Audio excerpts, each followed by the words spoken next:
Hello, welcome to Miss Talk USA Radio Plays the Scarlet Keys. I'm Ben, I'm Dan.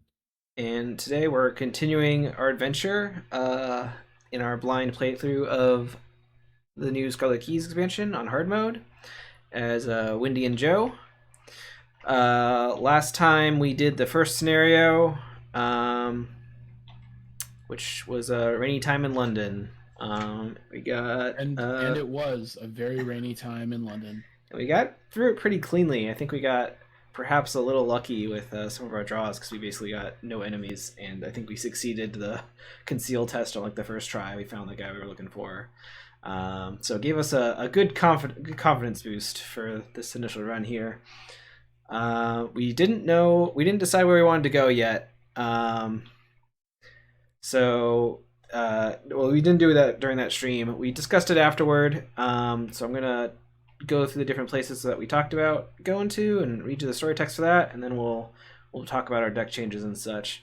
So how's this map work? Here we go. So we're gonna go over to Stockholm first, which is on page 36. All right. Strange architecture. We are in Stockholm, so go to 4. All right. Docks bustle with activity as you arrive in Stockholm. Towering dock workers load massive crates of silvery, flapping fish into trucks as morning chimes ring in the cool, clear air. With several days until your next departure, you seize upon the opportunity to explore the city's eclectic culture. Advertisements for production of a play named Odestimen paper the alleys shops around Stockholm's largest theater. You follow the cobblestone streets around Stockholm's Old Town district, which locals tell you is called the Town Between Bridges. The winding narrow paths loop in on themselves and cross at odd angles to form a labyrinth of crumpled mustard yellow alleys and worn facades. You pass a row of distinctly painted row houses overlooking the town square. As you sit down and watch locals come and go, you feel a great weight lift from you. If only for a moment. The broad blue sky overhead is clear and cloudless, and the hubbub around you is strangely calming. So we have not done this first part. So as you walk down Shoemaker Street, one facade in particular stands out to you. A narrow building with handsome cornice molding and intricate stonework is wedged between two older local buildings. The number 13 is carved next to a pair of austere wooden doors. Over the door is a slate frise that depicts a cast of mythological figures, some recognizable, some not. The building itself looks out of place amidst the worn stone and crumbling history of the surrounding alleyway. The look of the building makes you feel vaguely uneasy the longer you study it. There's a coldness, a sharpness to the building's design, accentuated by jagged kuons and harsh angles. Something about the wide black windows and dark interior denotes the emptiness of a hollow skull. The alley around you, too, is strangely quiet. Passers-by do not seem to linger here. Alright, the cell appreciated the architecture, and we can then embark again. So, put that down over here. And,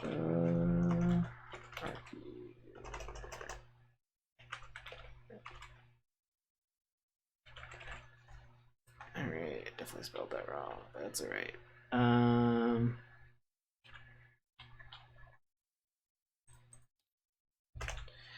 Okay. Cool. All right, so then we're gonna go to Moscow. So I don't know if I marked the time yet for either of these, so we'll check that. So I think we're on 4 time. So Moscow is page 26. All right. Quid Pro Quo 2. The Foundation's base of operations in Moscow is just a 5-minute walk from St. Basil's Cathedral, a nondescript door set in a modern constructivist structure overlooking a cobbled street. The corridor inside feeds into a cramped stairwell that descends deeper than you could have anticipated, to a red door set in a flaking, whitewashed wall. After identifying yourself, you are led into a long, well-lit hallway with lavish carpeting. It seems you follow instructions well, says a voice. You turn to see a tall, athletic woman in a tailored suit. Altheria Antonova, we have met before. Call me Lyra. Please, follow me. Agent Antonova leads you through a labyrinthine set of passageways, past a set of double doors, to a white tiled room flecked with grime and what you hope is red rust. On an operating table in the center, what looks like a person is strapped to a metal slab, restrained with tight leather straps. Looking at the humanoid shape makes your head swim. Its features are blurred as if in constant motion, like a hummingbird in flight. You only catch a glimpse of its features. Stygian eye, clenched teeth, nervous twitching. Lyra, another agent interrupts. The Kosamir needs your attention. Agent Antonova looks sternly to you. This is a paranormal being. Please keep your distance. But I will be but a moment away. The agent leaves. As you look at the sharp implements mounted on the wall of the lab, you wonder what experiments the being has endured. Judging by the subject's well-tailored black suit, you wonder if it used to be a Foundation agent. After a minute of silence, it begins to flail around on the table, widening and shrieking its mouth to a dark, wide O, always facing you. You keep your distance, trying to look away. Please excuse me. Agent Antonova re-enters the room. The being on the table stops flailing. There is another matter I must attend to. Unfortunately, we do not have the resources to escort you around our facilities, so I must ask you to leave. However, the Foundation does wish to assist you in any way it can. Please tell us what we can do for you. So we can either we can say we'd like to get around faster, we'd like some supplies, or we'd like some intel. We decided we were going to go with we'd like some supplies to get us an extra experience, so that gives us 5 total experience with the 4 we got from the last scenario. I guess should I have read the dossier? Yeah, it just talks about that. This is. We thought the way of getting around faster might be really good, but it's kind of unknown because this is our first run. So the XP is just kind of like a bird in the hand that we know is helpful right now. Yeah, the first option gives us an expedited ticket, which is like a teleport that we can use later, which might be very good later, but XP is definitely very good right now, early in the campaign. So that's what we went with. Last option gave us some information about, I think, a future scenario, it looks like, because you can only do it if you haven't gone to Havana. So we went with the benefit we know, I guess. So so then after this, we are going to go to Constantinople, which is page 21. And let's read the dossier, I guess. File 21F, subject class green. Real identity, Şahin, Edgay. I thought it was pronounced Ece, but I looked it up on the YouTube on how to pronounce names in Turkish, and they were nowhere close to how I would read them. And I tried to make notes here, and I think it's Edgay is how you pronounce Ece in Turkish. So they're women of Turkish descent. If you just cheat and look up the correct pronunciation, it ruins most of the fun of these streams. And that's just my personal opinion. Just exclusively for you. This I think probably for everybody. Listen, she seemed like she was an important character, so I felt like I should not butcher her name, and I probably still am. Okay. If it makes you feel better, I probably am still butchering it. So okay, yeah, I mean that does help a little bit. And I also just noticed the pronunciation is actually written on the dossier, so maybe I didn't even need to do the effort. Dossier, it's dossier, right? It's French. The R is silent. I guess I haven't ruined anything for you then, Dan. If you have a French word with an R at the end, usually the R is silent. Dossier? Yeah. I guess that is how I've heard everyone say it, now that you've mentioned it. Şahin Ece is how it says and pronounced here. That's not what YouTube told me. So YouTube is usually right about pretty much everything. I know. It was a random video that talked about how to pronounce stuff in Turkish. So anyway, that's what we're looking for. Last known location: Constantinople, Turkey. Description: Subject 21F. Hereby after Lady in Vermilion Veil, or real name Ece Şahin, is a woman of Turkish descent, 34 years of age, approximately 161 centimeters in height. It is unknown whether this is a subject's redacted or disguise or false identity. At all times, subject wears traditional hijab of unusual stark red color, likely a redacted object designating coterie membership. Parametrical capabilities. Lady in Vermilion Veil appears to either possess no capabilities or successfully hidden such capabilities from Foundation intelligence. Sightings of Ece is sightings. She's a well-known and renowned art collector and museum curator operating in the Turkish and Islamic Arts Museum in Constantinople.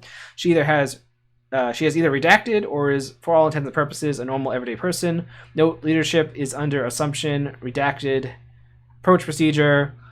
Ece has already reached out to Foundation envoys, dispatched to confront and question intentions. So I did read through all the dossiers to try to parse any type of clue to figure out where the heck we're supposed to go in the world, and I failed miserably. The only the only thing I noticed was like the subject classes are like persons of interest or things of interest, and there's like green, yellow, red, or I think it was even an unknown. And our guess was that green means it's like not very dangerous, and red it means very dangerous. But I don't know if that means like green scenarios are easier and red scenarios are harder, or if it means like red scenarios are like more important to do at all in the campaign or early in the campaign or whatever. So it could go either way. I guess we'll kind of find out hopefully as we play. Yeah. I guess I will read all this story text. Oh man, there's a lot of story text. All right. Gulls cry out as you cross the Galata Bridge that would call the link between the traditional city of Constantinople and the districts of Gatala, Biolu, Shili, and Harbai, where a large proportion of foreign merchants and diplomats live and work. Since you know where you're headed, the time and secrecy of are of the essence, you decide against hiring a translator. You head directly to the Suleiman? That sounds like something I've heard before. Complex, where the largest of your the target of your investigation, Miss Ece Şahin, supposedly works. Miss Şahin has made a name for herself in several fields of academia, specifically in the fields of antiquity and art history. According to your intel, she works as a curator in the recently established Turkish and Islamic Arts Museum. But to your surprise, her case files include a wealth of other information about Miss Şahin, from her schooling all the way back to her early life. All of this points to one of two conclusions. Either she is not hiding like the other members of the coterie, or she has crafted an extensive cover story. According to your intel, Ms. Şahin has already reached out to the Foundation by the way of an offer of introduction. It could be a trap, but if she truly wishes to meet, you can't turn down such an opportunity. Thankfully, her office is not difficult to find. The door marked with her name and full title in Turkish and several other languages. You knock and she bids you to enter, which you do with much caution, eyes instinctively darting over every one of the room's corners and hiding places. The room is warm and richly decorated. The walls covered in beautiful tapestries and paintings of many styles, ranging from hundreds of years of old to very recent, and shelves filled to the brim with a variety of colorful ceramics, glassware, and old musty texts. Greetings, Miss Şahin says, with a warm smile that seems to brighten the room. She is a young woman with a dark tan skin, hazel eyes, and wispy features of one who has spent her entire life in academia. What can I do for you? You inform Miss Şahin that you received her earlier communication, and her desire to meet with you. She takes a moment to interpret before her eyes goes wide. Oh, so you are... She clears her throat and does not finish that train of thought. I see. Then, in that case, please sit down. We have much to discuss. You tell Miss Şahin that she can start by explaining her involvement with the coterie. Your eyes catch her shifting uncomfortably in her seat at the mention of the organization's name. Coterie is how you pronounce it, right? That's another word I'm sure it's going to come up a lot. Or is that a French word or something, or some other language, and I'm saying it completely wrong?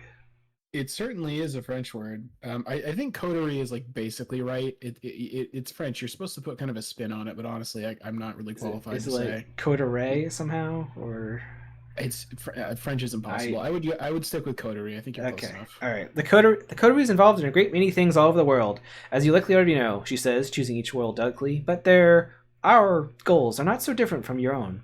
I've spent many years as a researcher for the organization, searching for the very same things your players seek, objects of arcane power that can be used to defend humanity from the threats we cannot see. So we do have a key bound to Joe, although I've already forgotten the name, the Raven one or something. You reveal your key and show it to Miss Şahin, wondering if this is one of these artifacts she speaks of. Ah, I see you already are in possession of one such object. Where did you acquire this? You tell Miss Şahin that you recovered this key before one of her colleagues could cause further harm with it.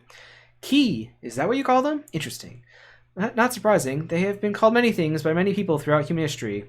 Your terminology is apropos. They are the key to unlock power from other realms. Power to save the world, or doom it. Or to control humanity, you note aloud. Miss Şahin sighs. You're not wrong, but I assure you, not with all Not all of us within the coterie would use them for such purposes. There are those, like myself, who wish only to use them for the good of others. You must ask Miss Shaheen why you should trust her, given the actions of the coterie in other places around the world. Ours is not an organization with a leader or hierarchy, she explains. We operate independently in furtherance of a unified goal, but some... She swallows hard with a shudder. Some employ methods I do not agree with. Methods which disgust and, if I am being wholly honest, terrify me. You still don't know if Miss Shaheen is telling the truth, but there's no point in not hearing her out. You ask her what the situation in Constantinople is and why she has sought an audience with the Foundation. Istanbul, she corrects you. The people of Istanbul no longer refer to the city by that name. You make a note to yourself to refer to the city only as Istanbul from here on out. One of the relics you have been searching for is here, in Istanbul. One of the relics you have been searching for is here, in Istanbul. It is one I've been searching for many years. A talisman bound to a powerful entity. One, what some might call a jinn. Or a genie? Genie. It's a genie. Or in the traditional sense, the only kind of non-human entity with the capability to exercise free will. Judging from Miss Shaheen's clinical definition, you wonder aloud if Miss Shaheen believes this to be true. A jinn? No, I don't believe this talisman is bound to a jinn. I suspect it is a master of something even more powerful and inhuman. Something not of Earth at all. And the two of us are not the only ones looking for it. After the Great War and the dismantling of the Ottoman Empire, many records were thrown into chaos. But many more were emerged from obscurity, including those pertaining to this talisman. The other groups searching for it. The things they have done in search of this knowledge. Her face pales. She struggles to keep her composure. They'll do anything to get their hands on it. Murder and torture are just tools to them. I hate to think what sort of heinous acts these villains would commit if they managed to obtain it. The worst part is, I believe one of my cohorts may be the one pulling the strings. I am so close to finding it, but if they find it first... you understand now why Miss Shaheen came to you. If one of the coterie is behind the cult's actions, she could not go to them with this information. Still, lingering doubt toils in your mind. Please, she pleads with you, find the talisman before this cult does. I do not wish to see what entity it is they worship. I'll do what I can to help you if you place the talisman into my care afterward. In return, I promise to never relinquish it to the control of others, more dangerous members of my organization. It will remain safe and tethered in my control. I cannot guarantee the same should you wield it yourself. Please, we're on the same side, I assure you. Yeah, Harris said the story sec said we could go to Constantinople. Oh no, it actually did say Istanbul, I think. Back here, right?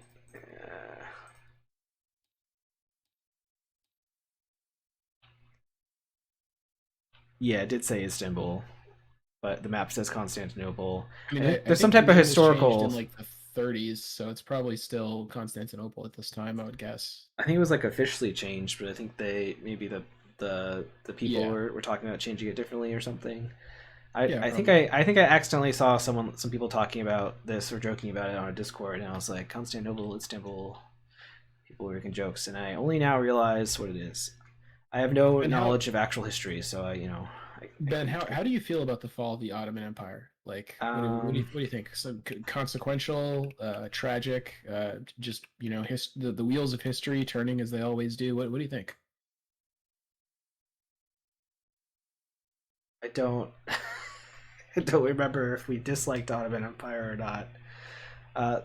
Probably was that did that directly cause like all of the hatred and chaos in like the Middle East area, or was Ottoman Empire more north of that?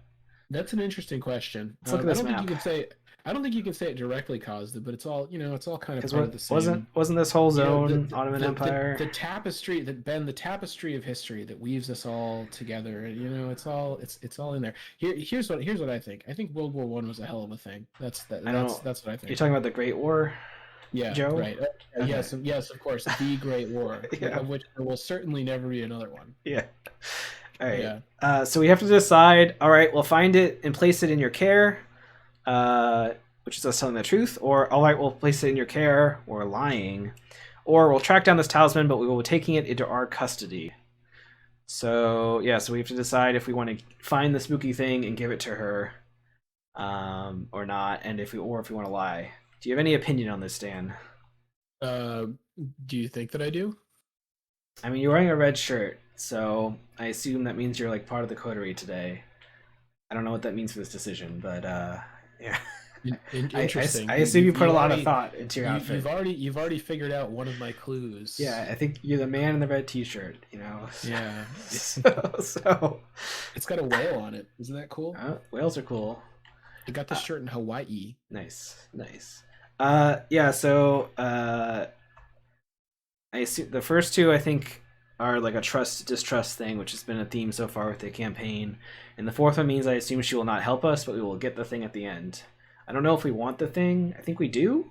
We do probably want the thing. Because it's probably one of the it's one of the keys most likely, right? I'm pretty sure we don't want anyone else to have the thing, right? I mean, do we trust this lady we've just met?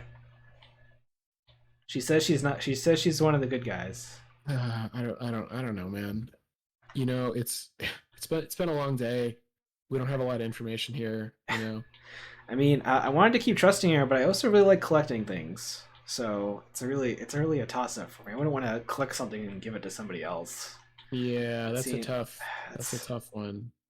Ah, man. I mean, I feel like collecting someone then and being double crossed and having someone take it is kind of a classic, plot point in the genre, right? Like that's a real Indiana Jones type shit, right?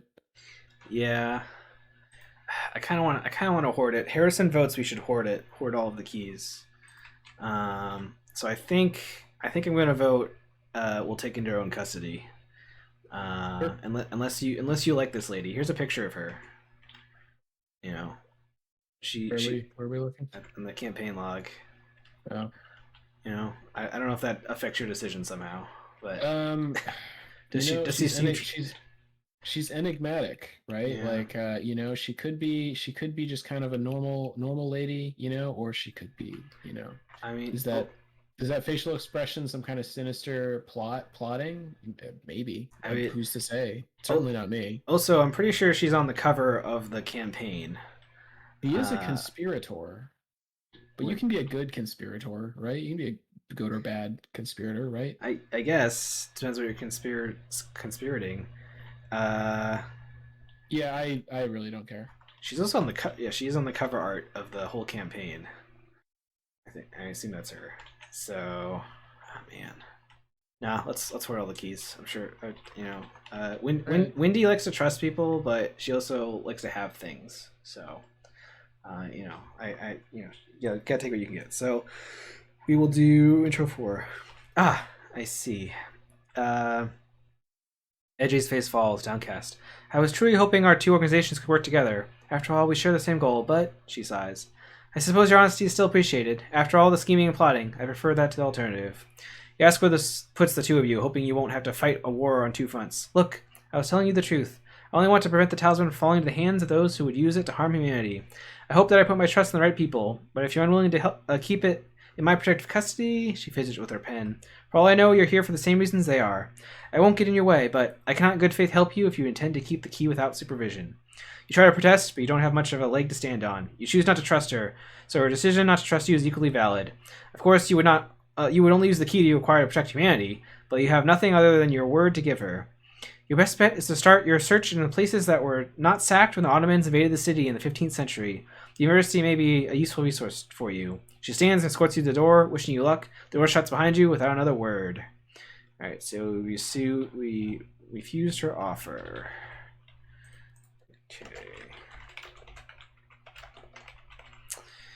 Okay. Oh, did I mark? I think we're supposed to be on 5 time. I guess I'll double check after the fact.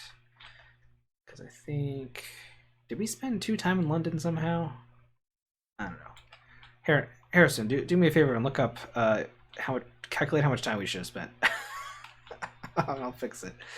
Alright, so I think, yeah, I had tried to do setup because I assumed we were going to talk to her, but after actually reading the text, we changed our mind. Alright, so let's scan over the setup here. So we definitely less than 10 time, so we don't do anything there. We start at the Hanging Sophia. We refused her offer, so she gets removed from the game. And then we need to draw cards from the encounter deck. Or discard cards from the encounter deck until we discard a cultist enemy. And I have to set up the concealed stuff. Okay.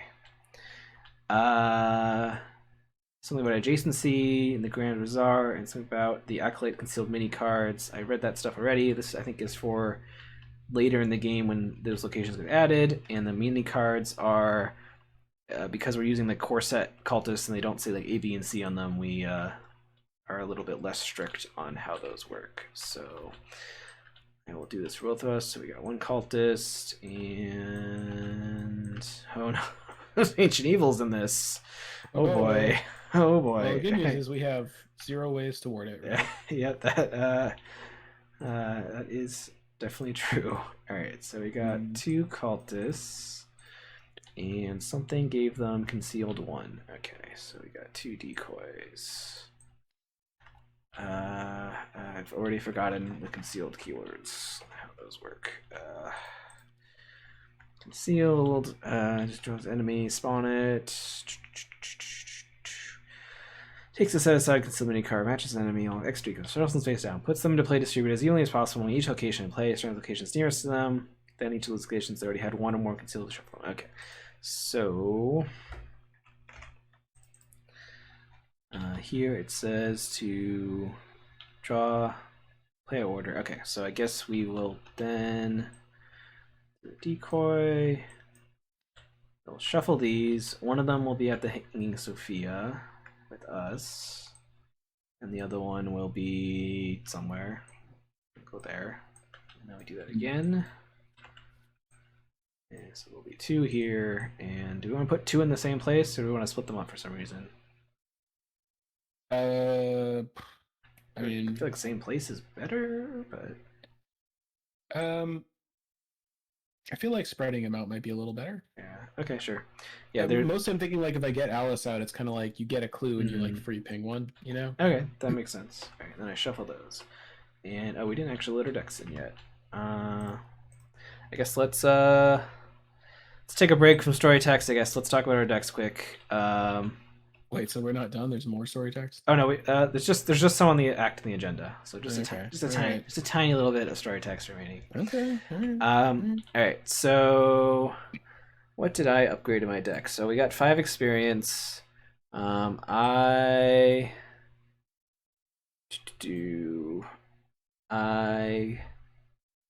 What did I upgrade? Oh, I got an emergency cache to start having level 3 to start having more ways to add supplies to flashlights. Eventually I'll upgrade flashlights to the better ones, but felt that was more important first. And then I grabbed a pickpocketing level 2 to help with money and card draw as I evade stuff. I was really torn between getting that and getting gumptions, because gumptions can kind of not care about that horrible weakness I have. You're gonna gump it up? Is that what you're saying? Eventually, but not this scenario. So we still have to wait a little longer for the gump, for the era of gump. Yeah, it's coming. It's coming. Oh, it's coming. But you gotta wait for the gump until the gump is ripe. Okay. And then it's just gonna be Gump City eventually. What did you do in your deck, Dan? I think I got a charisma and a beat cop. Okay. Beat cop 2, best guardian card in the game, probably. So I think I'll definitely be able to use the static bonus to combat, because you know, some of this stuff is sort of hard to hit, and Joe only has 4 base and it's hard mode, so. Okay. Cool. So we're at the Hanging Sophia. That's the Hanging Sophia? Or not the Hanging Sophia. I was thinking of the Hanging Gardens. How do I actually pronounce this though? It's a good question. Hagia Sophia? Hagia Sophia? I only vaguely remember this because, so we all know I like to collect things, and whenever I played Civilization 3 or 4 or whatever it was, the goal of that game is obviously to collect all the world wonders, right? So I'm excited to see them pop up as we travel the world here, because I assume they'll be featured in whatever cities we go to. So this is very familiar to me as Big Cathedral. Also, this is a spooky place over here, right? The Galato. Mostly because of the giant Cthulhu monster that's like coming out of the sun. Is that normal? I've never been to Istanbul, so I haven't either. uh, I assume that that's a fictional thing, but you never really know, right? yeah. Ooh, the obelisk is also very spooky. The university though looks pretty chill. Look, that there's nothing weird going on with the university at all. It seems like a cool place. So Yeah, just people, people studying, people learning, things of that nature. okay, all right. So let's do opening hands, I guess, and then I'll read the rest of the story text so we can get going. Is that the order I usually do it? I don't remember. There's so much story text. All right, so let's draw. Oh, Lone Wolf. That's pretty good early. I feel like I get rid of the rest of this though. Definitely. What do you think? Is Lone Wolf worth keeping in my opening hand? I only have one copy of it now, so. Yeah. I think it's pretty good to have. Yeah. I'm gonna keep it. So. Yeah. Oh, and a Leo. I can't play that yet, obviously, but not terrible, right? Oh, damn it! I need to do my hunch deck. I forgot about that. All right. Well, I guess hunch, not hunch, hunch,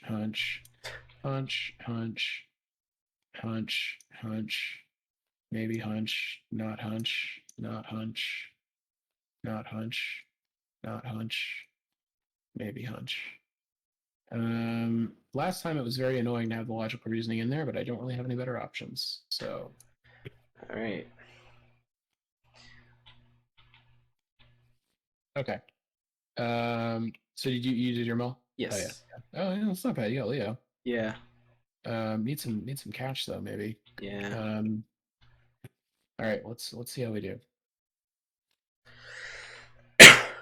Okay, so this is sort of similar to what I had last time, I think. I'm certainly mulling the 3 skill cards. I'm probably keeping Alice, and I think just like last time, I think I will mull the magnifying glass because you got to find a gun, right? It's a tough world out there. You got to be armed and dangerous. Yeah. So, all right. And just like last time, I ended up with a weapon in the first one, so it's not bad. Extra Alice doesn't really do me any good until the crypt shell inevitably happens, but All right. Do we know if there's crypt shell in this one? I didn't see it when I was looking through the deck. I did see Ancient Evils and the Midnight Mass is in here, like the drop clues or take damage type of stuff. So yeah. All right. Let's take a look at the acting agenda. So agenda deck: Agents of the Dark. The cult operating in Istanbul is secretive and deadly, with eyes everywhere and ears in every dark corner of the city. Cultist, each non-weakness cult enemy gains concealed 1. After you evade a cultist enemy, return it to the shadows and resolve its concealed keyword. Take control of one of its clues. Okay. According to Ece Şahin, the talisman has been hidden somewhere in the city for many hundreds of years. You must not let it fall into the cult's hands. Find the talisman before the cult does. If either the cult or the investigators at any locations possess the requisite number of clues as a group, advance. Do not spend any clues when you advance. It sounds like a forced trigger, right? It doesn't say may advance. So we do have to advance. This art also features a man selling stuff in a bazaar, but he appears to be wearing a red hat. So is that a fez? I don't see the tassel. It looks like a fez to me, but maybe it's one of these things where that term is abused or whatever, and actually it's something subtly different. I don't know. Let's call it a fez for now. Okay. I didn't mention what the name of the scenario was. It's Dealings in the Dark. So very spooky. Unveiling the forced. After one or more doom is placed on a cultist enemy, flip them to their clue side. If an enemy has three clues on it, move the clues in excess of 3 to the clues unveiled below. Any number of clues possessed by the cult is equal to the total number of clues on cultist enemies in play, plus the number of clues on the clues unveiled below. Alright, so these cultists did enter play. They're just in the spooky zone. But they do not have doom on them, they instead have a clue on them. Which is, oops, that's not what we wanted. Which is something here. So yeah, so if the cult or us get 8 clues, then we advance this. So the cult could get 8 clues before us. So I guess we gotta track that. I guess I'll just hope we'll hope I don't mess it up somehow. All right, cool. So spooky bag. Do we have cultists in the spooky bag? I think we do, right? Oh no, we don't. We just have skulls and we have 3 tablets already. Yeah. All right. So tablet is this is not the hard mode one. Oh boy. Oh my gosh. Okay. Yeah. Tablets are -4, and you fail. You drop a clue. Skulls are X, which is the total number of clues on cultist enemies in play to a max of 4.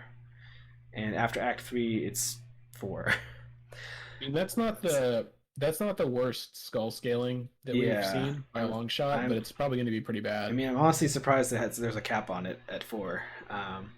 I guess great that we don't have any cultists because it was a -7.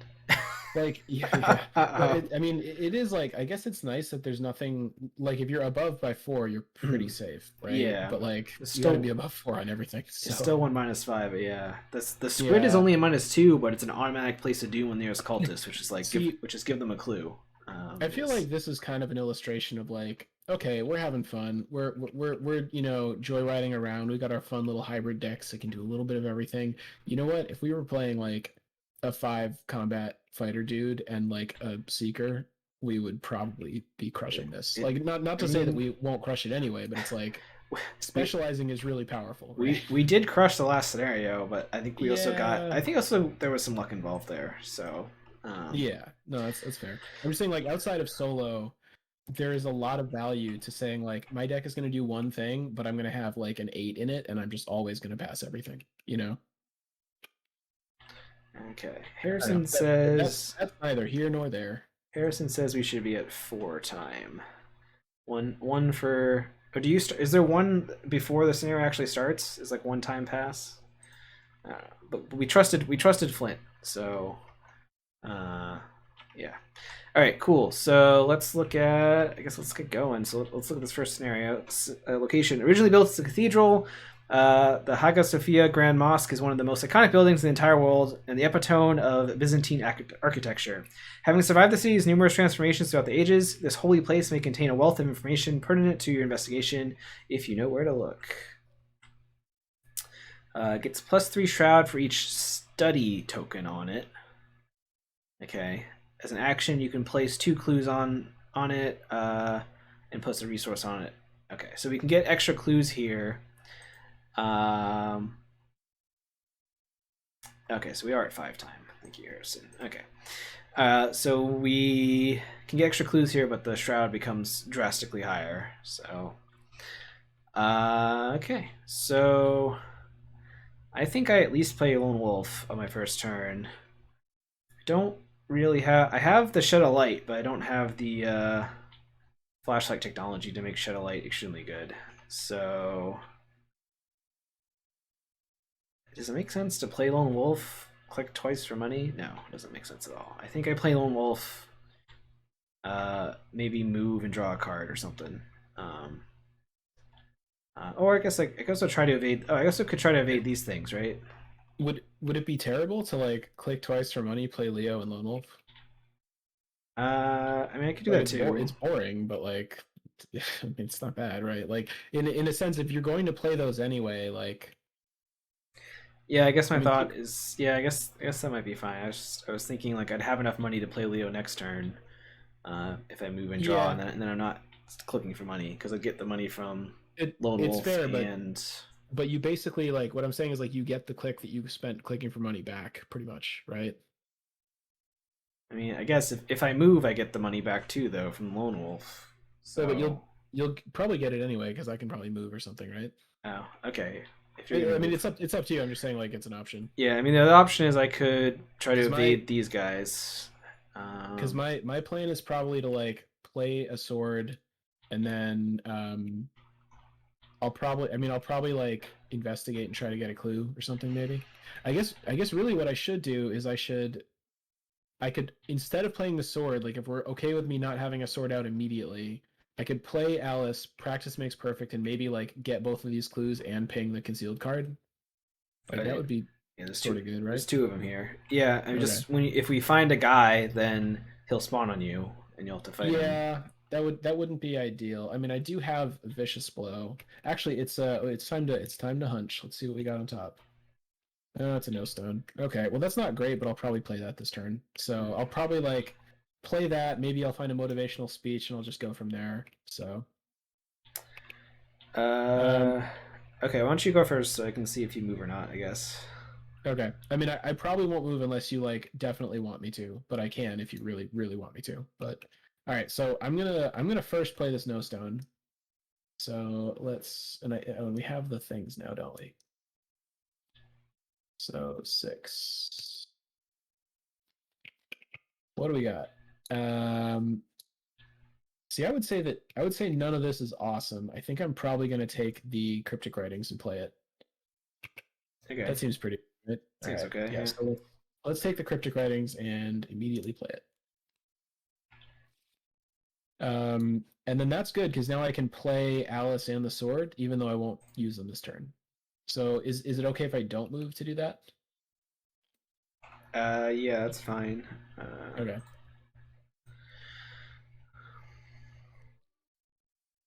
Okay. All right. Yeah. So I think I. So if I click twice, play Leo, and get Lone Wolf out. It's just yeah. I'll get if I play Lone Wolf, move and like draw a card, and then next turn I'll get the money back. So I get the action back I spent clicking, and I also have a card. Am I doing the math wrong there? Isn't that slightly better than clicking twice and playing Um, Leo and then getting one? I mean, all I'm basically saying is like, if you play Leo this turn, it's kind of like he costs 5 versus playing him next turn he costs 6 because like you get an extra click over the entire game you get like 1 extra click which you spend to cash in to get a money. So that doesn't necessarily mean that's like better than what you're doing, but it is sort of true. Yeah, just like if I also move, I get that click back for the money because you didn't move, and then Well, that and then I expose more of the map, which lets me do my clue nonsense. yeah, well, that's true, but that's kind of like well, let's see, you could click once, play Leo, and then move, and then yeah, you wouldn't have one to play Lone Wolf.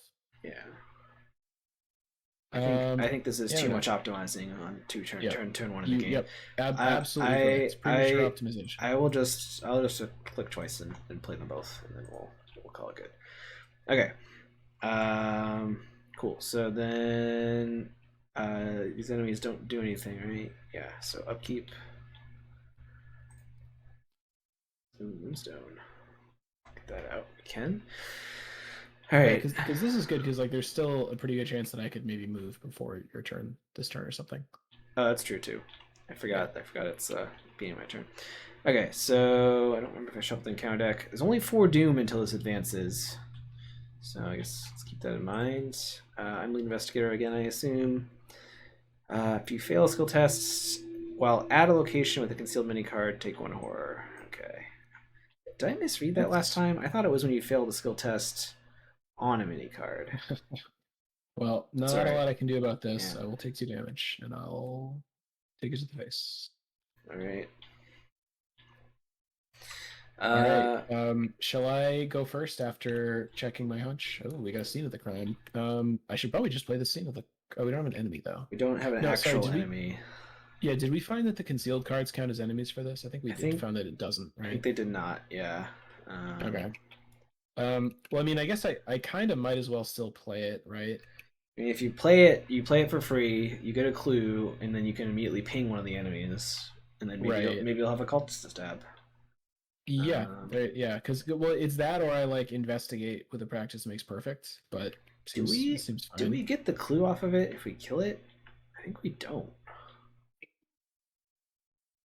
Because it doesn't. Because usually that's a text on a card, right? That says like when you kill this enemy, take control of its clues. Don't they drop them usually? I don't think so. Like I think if I would expect that unless it says Enemies you have take, never dropped yeah, clues. really? Yeah. I mean, they drop other stuff, don't they? They I dropped feel like they they've drop. dropped I feel they've like they dropped drop clues keys sometimes. before, I think. Maybe that's what I'm thinking of. I don't know. I would. Yeah, I don't know. Maybe. Well, why don't you look it up while I I do don't my know. turn? We can just get So clues normally. You can stab them. okay. It's fine. So yeah, I'm gonna play the scene. I think because I have it right. Like Okay. when I play it. So click one scene of the crime. Get one clue. And trigger Alice and ping one of these concealed So cards. pick one of those cards to flip over. Oh, all right. So you Oh, it's an found an acolyte. acolyte. So this guy spawns on us. If it and so you can choose to have it spawn on you or me. And then the other cards all stay here. But that means this is a decoy. This other one. Okay. So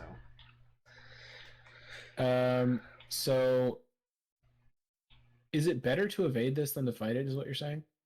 if we Well, if evade we evade it, it goes to the shadows, and then we don't get its clue. no, if we evade it, we do get its clue. That's what it says Yeah, here. yeah, After you yeah. evade it, return to the shadows and resolve its concealed keyword. But Take control of one of but its clues. but then it's still there, and we have to find it again, basically, right? Uh, yeah, I mean, we might. I mean, we only care about these while they have clues on them. But So there's stuff that adds more clues to them probably if though. if you want to evade it, then I I will put it on you, and you can evade it, and I'll move, so you'll get your lone wolf money. If you don't want to evade it, then I'll kill it. uh, can I succeed at evading it? It'd only be at 2 above, but I have the windy ability. Um, yeah, what does the chaos bag look like right now? One of these fancy tools like does the math for us, I think. I mean, I like fighting it is evading it is a little easier than fighting it. Like if you get your moonstone out, you're in pretty good shape. I think. Well, you're at 5 on 2, 5 on 2. But I would be. I think I would. It probably actually play the practice makes perfect just to make sure I succeeded. Yeah, well, I can't get the moonstone out yet because I don't have enough money, so I wouldn't Oh be yeah. discarding that this turn. Why don't you just kill it? Yeah, Okay. All right. and I So could in that evade the next case, one.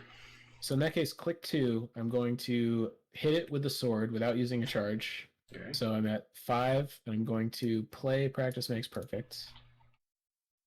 And I'm going to take this overpower. So I'm up by, pardon me, so I'm up by 4. And I succeed. So I get the overpower to hand, I draw a card, the acolyte dies, and its clue disappears. Mm-hmm. And I just drew this cryptic writings. I think I'm going to play it. Yeah, I guess I play it. Yeah, unless you're desperate for the commit icons. Seems I mean, yeah, well, I'm not super desperate for the money, but I probably will be at some point. So, okay, so that was 2 clicks. So I can just move if you think that would be good. yeah. Okay, then I'm gonna move here. All right. So you can do a will or book test to take control of a clue from the unveiled section. Okay. So those are the clues that overflow into here if like too many clues go on the Oh, enemies. okay. Okay, so that might be a good like emergency thing. Yeah. Okay. All right. So then I gain a money from Lone Wolf. Should I get rid of the Seeing Shadows? I guess it's like better to do it sooner rather than later. Because I feel like the board is going to be covered with these concealed cards. Because there's 8 enemies that have conceal on them apparently, based on the set aside stuff. But can I get clues effectively right now? Probably not. I need to get like 1 more money or like draw 1 or 2 more cards. All right, I'm gonna get rid of this. I'm gonna draw a card. Oh, flashlight. Okay, great. All right, then we're good. All right, I'll play flashlight. So next turn. There's only 1 clue at our location. Dang it. All right, I'll look for a Shroud 2 location. All right. I'm all set. So upkeep. And then a doom happens, and counter card for me. Oh no! Well, How dare you? Can't do anything about that. So Ancient Evils, 3 doom out of 4. Counter card for Dan. Add another Ancient Evils. Yeah. So you do have a clue. Yep. Okay. Well, this could be worse, I guess. All right. So I test 4, and I don't think I commit anything to this. Like actually, the skull is okay. The skull's a -1. Skull is a -1 right now. Yeah. Okay, yeah, I'll just go for it up one then. Ho ho! Wow. Way to go! Do Way you to have a good? go, Do you have a good elder Joey. sign?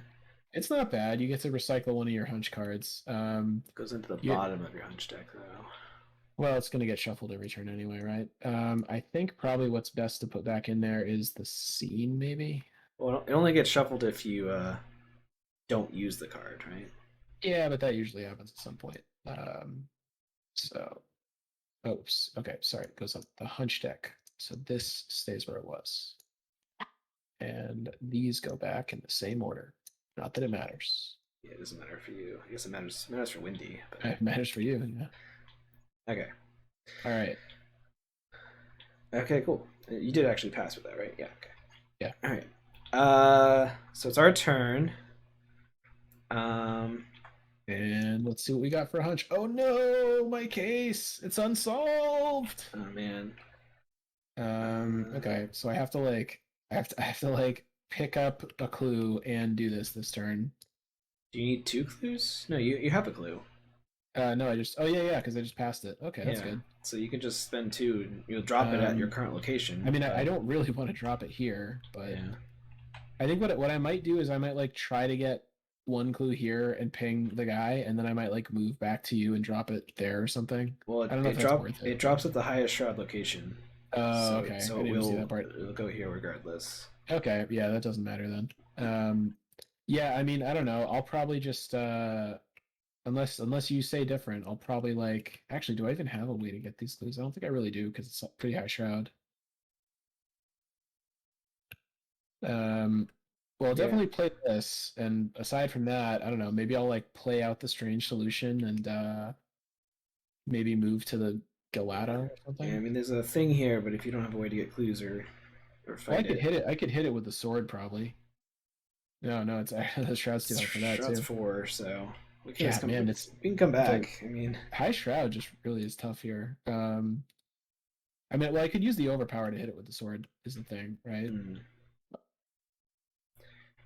I guess. I mean, any of that stuff kind of sounds good. We're gonna advance next turn, but I can't really do much to stop that, and I don't know. Do you want to go first since I don't have a really solid plan? I forgot to actually put the Demon up there. Yeah. So sure, I'll gain a money. So I can flashlight this location, but there's only 1 clue here, so I don't get as much benefit out of the shed of light. Well, if you moved here, could you do the? Oh no, the shroud's too high. Right, the shroud's too high. I don't have gumption, or I don't have the nonsense to do that yet. So I really don't think this combo's that good. I think it's fun. Yeah, that sounds right. Does press palace let you get an extra action from unsolved case? That's if you spend, or no, it is if you place clues, right? So it probably does. Yeah, I think that would work. All right, I'm gonna go down here. See what's going down here. Oops. The obelisk of Theodosius. Yeah, it's pretty spooky. All right, after you fail a test while here, move 1 of your clues to the nearest cultist enemy. It's not great. Pretty scary.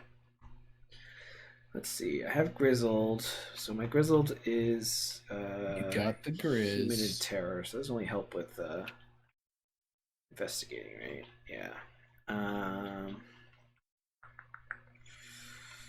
So I've done 1 action. I want to get Moonstar out, so I can be better at evading stuff. How can I do that? See, if I gain a money, and then I could try to evade this card, and if I draw badly, I could discard to get Moonstone back. Moonstone out. But then That's not bad. I'd only be at a 5 versus a 3, so there's a chance I'd still fail to evade. But it's not alert. Like that would be sort of okay, right? Well, like you basically like wasted an action. Yeah. This is fail. This is fail at skill test while investigating, though. But you don't have any clues, also. Yeah. Okay. So that's fine. So I think I gain a money as my second action, and then I will try to evade this. Okay. So let's see what happens with that. So I guess I just test. Okay. So then I'll discard the Moonstone, and then immediately get to play it. to Nice. draw again. Very nice. So complete draw again, right? Yes. Okay. And then and I got the -2, so I pass and I pass. Okay, cool. Just like we drew it up. Yeah. So this is the other cultist enemy. And I do still have one more action to try to evade him, so hoping that'll be okay. And Nice. because this was the last concealed card, both of these are decoys, so they'll both go away. Nice. Which is nice. So yeah, then he's gonna immediately, if I evade him, he'll go back in the shadows and respawn, I guess. He doesn't get another doom put on him though, so we won't be as motivated to search, I guess. Yeah. But I'll get a clue, which is good. We like clues. So yeah. So I can evade him. I'm at a 5 versus a 3, or 5 versus a 2. So that is, means I do fail on the. Sorry, these are backwards. I do fail on the tablets, which we have 3 of. I could just commit Grizzled, and that'd be okay. But if I fail this, he'll just hit me once. It's like kind of fine. Yeah, I think I just test it. Yeah. I mean, well, I could just discard something, right? That is true. I could just discard the Grizzled. Which of these excellent cards do you want to? I'm just gonna I'll discard the Grizzled to try again. You're disrespecting the Grizz. Yeah. Okay. Wow, and you were harshly punished for it. Yeah, I was. It failed. All right. The Grizzle gods hate you. I mean, if you're not at +4, then it's like there's like a 25% chance to fail or something like that, right? There's 3 tablets and a -4 and a -5 and an auto fail. So it's just, actually you got a 1 out of 3 chance to fail. Sounds about right. Yeah. All right. Yeah. That's rough stuff. All right. So It is funny that we have like almost we between the two of us, one of us has a 4 in everything, right? But none of us is higher than that. So. Yeah. All right. You're up. Okay. So, I mean, I could rush down there and kill that guy, but that doesn't really seem that useful, right? I would get clues or something. Yeah, I do have track shoes, Harrison. Just haven't drawn it yet. The difficulty is that unless the place has like 2 shroud at the moment, until I get some other stuff out, I really can't do too much. Oh, actually, well, I do have I forgot I do have Alice out, right? So I do have 5. So maybe should I go explore Galata? Sure. Let's see what's going on there. So I will click one. I will. Oh, actually, you do have to deal with that. Case, but I guess maybe I should just do that now, because like maybe we'll find a place with 5 shroud and it'll be even worse. Yeah. Okay. So I'm gonna pay 2 and drop my clue at the university. Okay. And that gets removed from the game. It doesn't get removed from the game, does it? Oh, it does. Doesn't it? Yeah, it does. Yeah. I thought Joey's all right. Captain Hunch, he's got it going on. I thought it went in your threat area or something. Whatever. Oh yeah, I thought it did too. All right, so it goes in your threat area if you don't. Oh yeah. Okay. Okay, so I'm going to click to move to Galata Tower. Okay. Okay. Easier clues, no victory, and spend 3 resources to expose the thing. So, I can probably get clues here. There's not really a whole lot of point to it, but I could just do that. Sure. Yeah. I mean, we need 8 clues, so. Yeah. I mean, it is Shroud 3 down here if you're looking for a slightly easier place to get clues, but I mean, we need most of these clues, I think. So. Yeah. Okay. I'm only up by 2, so the odds aren't even that great. But I'm just gonna investigate with a 5 versus a 3, and we'll see what happens. Okay. Oh, Joey D, getting it done. All right. That's it for Joey D. All right. So enemy phase. This guy's gonna hit me. He's gonna just hit me, and then we upkeep. Okay. So, and then now Doom's gonna happen. So this is going to advance. So let's take a look at that. Oh, this is only one agenda. Oh boy. The daylight dims, and you strain your eyes to examine why. A strange black shape has begun to crawl its way over the outline of the sun. An eclipse? Whatever this cult is up to, you better stop it soon. Alright, in player order, each investigator must choose. Either place 1 clue from the token pool on Clues Unveiled, or search the encounter deck and discard pile for a cultist enemy and draw it. Shuffle the encounter deck if it's searched. For each eclipse that was on this agenda when it advances, an investigator must resolve the above effect in additional time. this agenda back over, adding 1 resource to it as an eclipse. Okay, so like they get more and more clues as we go. So it's do we want to? We can search and draw specific cultist enemies. I think they all have the. I guess they are not in the shadows right now, because we're resolving 1B, unless that was errated or something, right? So I guess, do you want an enemy? Is that helpful to you somehow, or do you want to put a clue on the thing? I mean, an enemy, I could. There's a decent chance that I could like hunch this last clue and ping it and kill it. I do have the blade out and an overpower in hand, so probably, unless because we don't really want clues to go in the shadow zone, right? Yeah. I was gonna. I think I don't want an enemy right now because I have one already. So I was probably gonna put a clue on. But if you think you can handle an enemy, it's an enemy of your choice. So. Oh yeah, that seems pretty good to deal with. So, yeah. So if you want to search the encounter deck and find an enemy, or any cultist, but I think there's like 8 cultists in there. If it has the concealed keyword on it though, then it would get concealed. If it doesn't have it, which is like the basic, we got sinister aspirants. We got the wizard of the order. We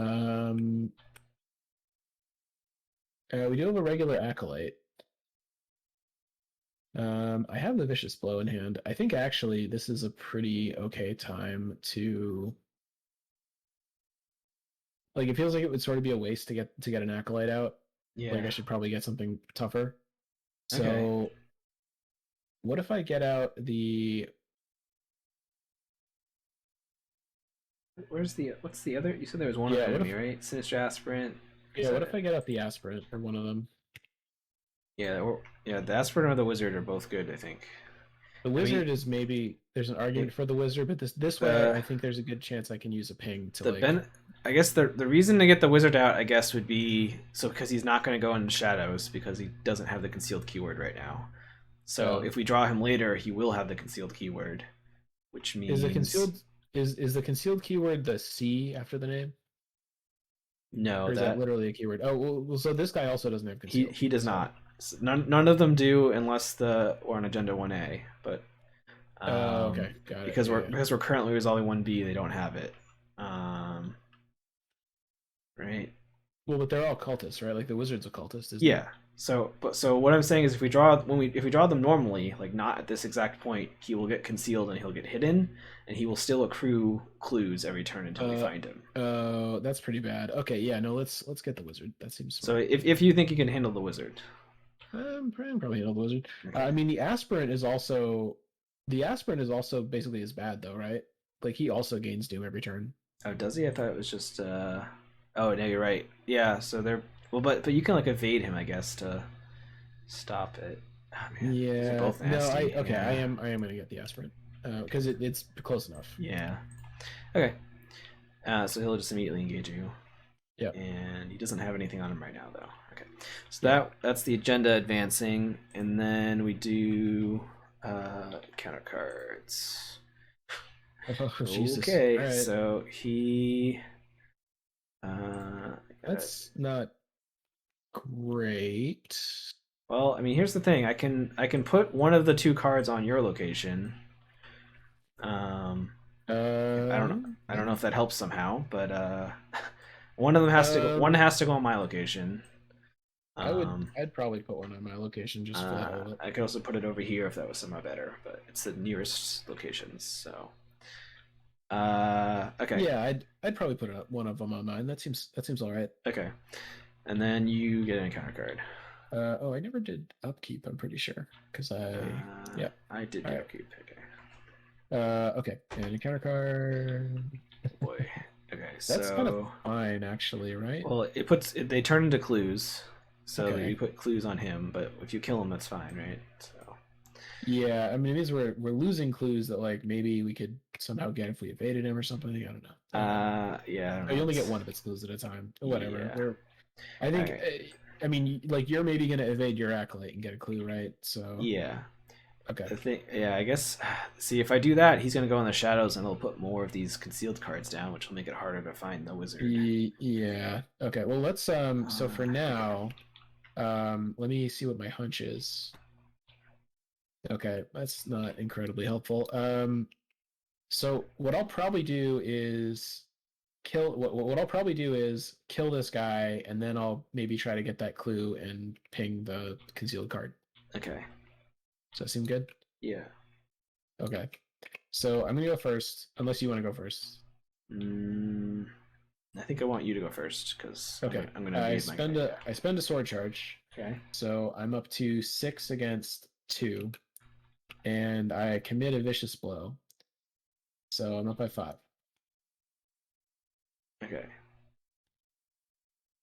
Okay, I succeed. So this guy's his clues go in the trash. Mhm. He dies. Okay. And that's all. And then I think after that, I think I play the no stone and then I try to investigate. Even though Yeah. What do you no, want? because What are you looking for if with the the nose turn to this part? well, crack the case or something. I don't know. No, okay. I'll just investigate initially because if I find the wizard, I could just kill him this turn. I think, which should be good. Okay. Right. Okay. Yeah. So click 2, investigate. I have a 5 versus 3. I'm going to commit the inquiring minds. So I'll be up by 5. Okay. Okay. Right. And I succeed. So I get this clue Okay. and I activate Alice to ping this for 1 damage. Okay. And it's a Decoy. decoy. All right. Alright. Very sad. So that means this is the wizard, Yeah. or at least we know the wizard is here at this location. So Yeah. Well, so I think we can probably handle him next turn. For my last click this turn, I'm going to play the no stone. okay. So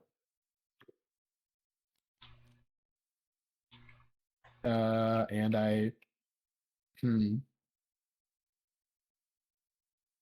actually think I might take the magnifying glass. Is that crazy? No, I think that's okay. Okay. Yeah, I'm gonna do that because I'll probably just play it immediately. Okay. All right. So I immediately play the magnifying glass, Okay. and that's it. Okay.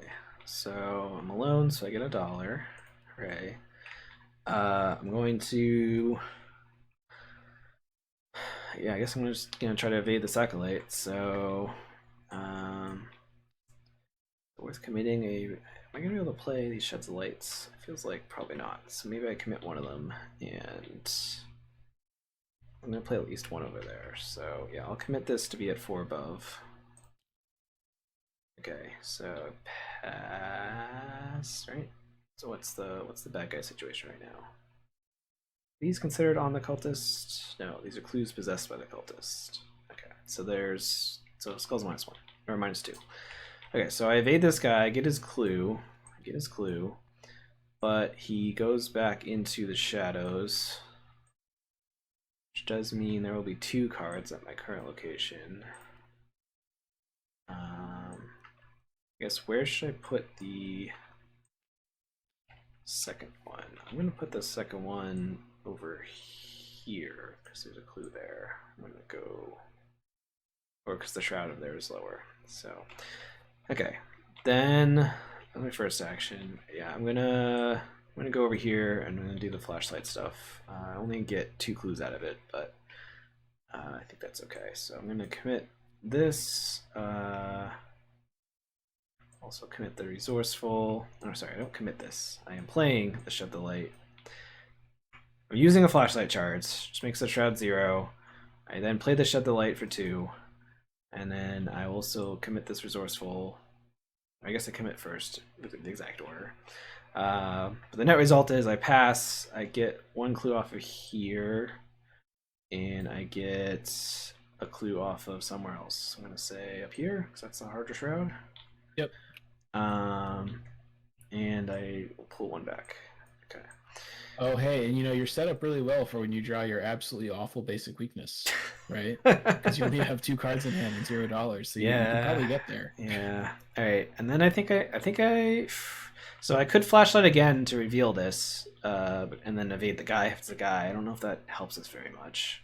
I have 1 action left. How many clues do we Yeah, have? We have the 5. thing is, Right? when you say find the guy, I think we don't really want to evade the wizard. I think we want to kill him, Yeah, right? right. So, So I'd probably just chill. okay, so I guess I will draw a card then. Another moonstone. Okay. Something to discard to do windy tests. Okay, so. Alright, so. Upkeep. Oh, Windy's Amulet commits for 2 symbols until I get my weakness. Alright, so Doom happens, and I get an encounter card. What does he get? Thing on him? Into the face. Okay. Okay, this thingy again. Seeing shadows.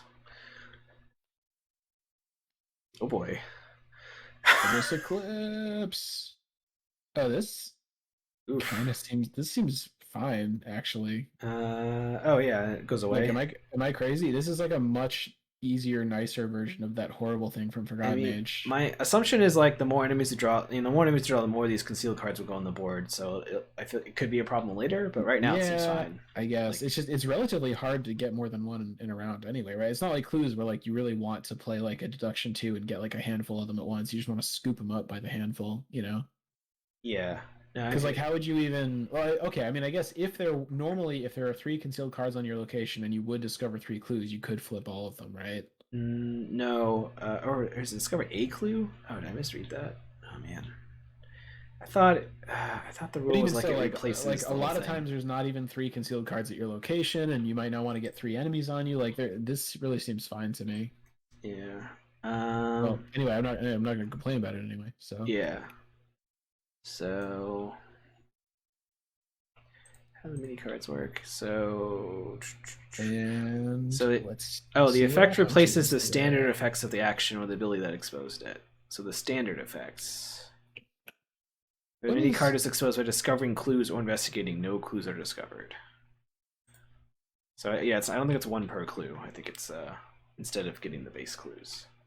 okay? So like my dumb card, because it discovers additional clues, it like would replace that whole effect if I tried to use it or something. So That sucks. yeah, if I'm reading it right. But that just means even more that this card does not matter at all. Okay, so I'm gonna see what my hunch is. Yeah. Sketches. Oh, okay. I guess I actually definitely do want to play sketches. So I'm probably gonna like move to the obelisk. Man, I really want to play sketches, but I guess that kind of gets in the way of like dealing with the wizard Oh this yeah, turn. he should have another clue on him. Is there, if you don't have a better plan, do you want to maybe like move to the obelisk and try to expose that thing, and then if it's the wizard, I'll come kill it? Like, is that possible? Sure. Or do you have something else you want to do? No, not really. I don't. Yeah, I can do that. Sure. So I'll go first. I'll get a money from Lone Wolf. I'll move here, and then I'll just try to evade. So it's difficulty 3 evade. Oh man, what's the math here? So I'm at 2 above. I could commit the amulet to get Okay. 4 above, but I could also wait and use it as a redraw. So the way this works is like you have your probability of success is P, right? Huh. If you use Wendy's ability, it's kind of like, or if you save a card for Wendy's ability, it's kind of like you go up to P squared, Mm-hmm. right? Because Right, like you so have 2 chances. it's like a 1 in 9 instead of 1 in If you or 1 in 9 of failing. if you commit a card, you're increasing P by however additional many tokens that helps you pass on, right? So like if you're really low or really high, then probably just save it for Wendy. If you're in the middle, where like if you were to have 2 more icons, suddenly a lot more tokens would help you pass, then it might be better to commit it. Like in this case, if you can, definitely if you're like below +2, you probably want to commit it. I'm at exactly +2, Okay. which means Well, so which means I fail on 8 tokens, right? Because out of 18. out of So 18, you and if I so you commit have it, I succeed on 6 more tokens. so you go from like a 55% chance to succeed to like a 80% chance to succeed, right? Yeah. Meanwhile, if you just have 2 chances with 55, it's like a little worse, I think. Plus, the thing is, if you suppose you draw an awful token that you really don't want to get, which probably wouldn't happen, you could always just like sacrifice the guts or something. Like Yeah. you could still use Wendy's. Yeah, I have stuff to discard, so okay, Yeah. sure. So we'll commit Windy or the amulet, which puts me at Wait a minute. Why not commit the? You don't have Relic Hunter, do you? right. And why not commit the extra Moonstone? Like you're definitely not going to commit that. There's no symbols on No, this. sorry. Yeah. No, I Yeah, this is what I would discard the moonstone. Okay, yeah. I mean, in that case, definitely don't just like commit. Yeah, definitely commit the amulet. Yeah. Okay, so this puts me at 7 versus 3 for evading. All right, great. So I succeed. Very nice. Well so done. I shuffle these and I'll flip one. Oh, okay. So I got a regular acolyte. Okay. So I could evade him to poof him, but he doesn't have any clues on him, so yeah, that kind of sucks. Well, doesn't really help. help. I can just come kill him. Do you have actions left? Yeah, I have 2 actions left. So I mean, I also can do this again and spawn the guy, and then you could kill him. I don't know if you can kill both, but like this guy doing 1 damage isn't that big a deal.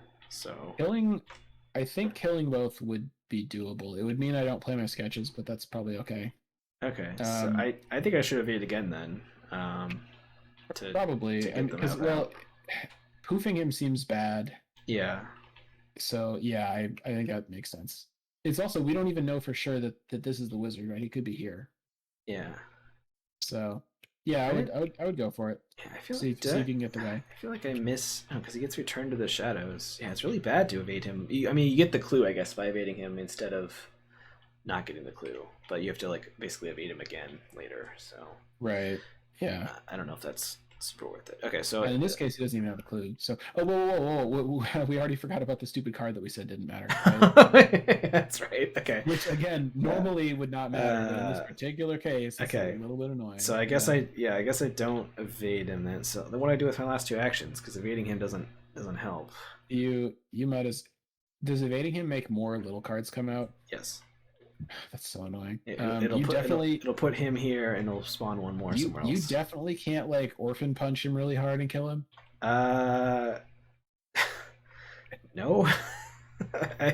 I really wish that this wasn't forced. I wish you could choose to just normal evade, but I mean there's not I think unless you want to just like not do anything with your whole turn, honestly, like what if you just give up 2 actions and let him hit you? Like is that the worst thing in the world? I mean, I was debating like doing this, which means he hits me once just to get rid of it. Oh, but I mean, yeah. Especially if I'm definitely going to kill him, so he won't hit you on enemy phase. I assume you're going to come kill him unless you wanted to reveal this, but no, it seems like getting rid of him is good. I'll let him hit me.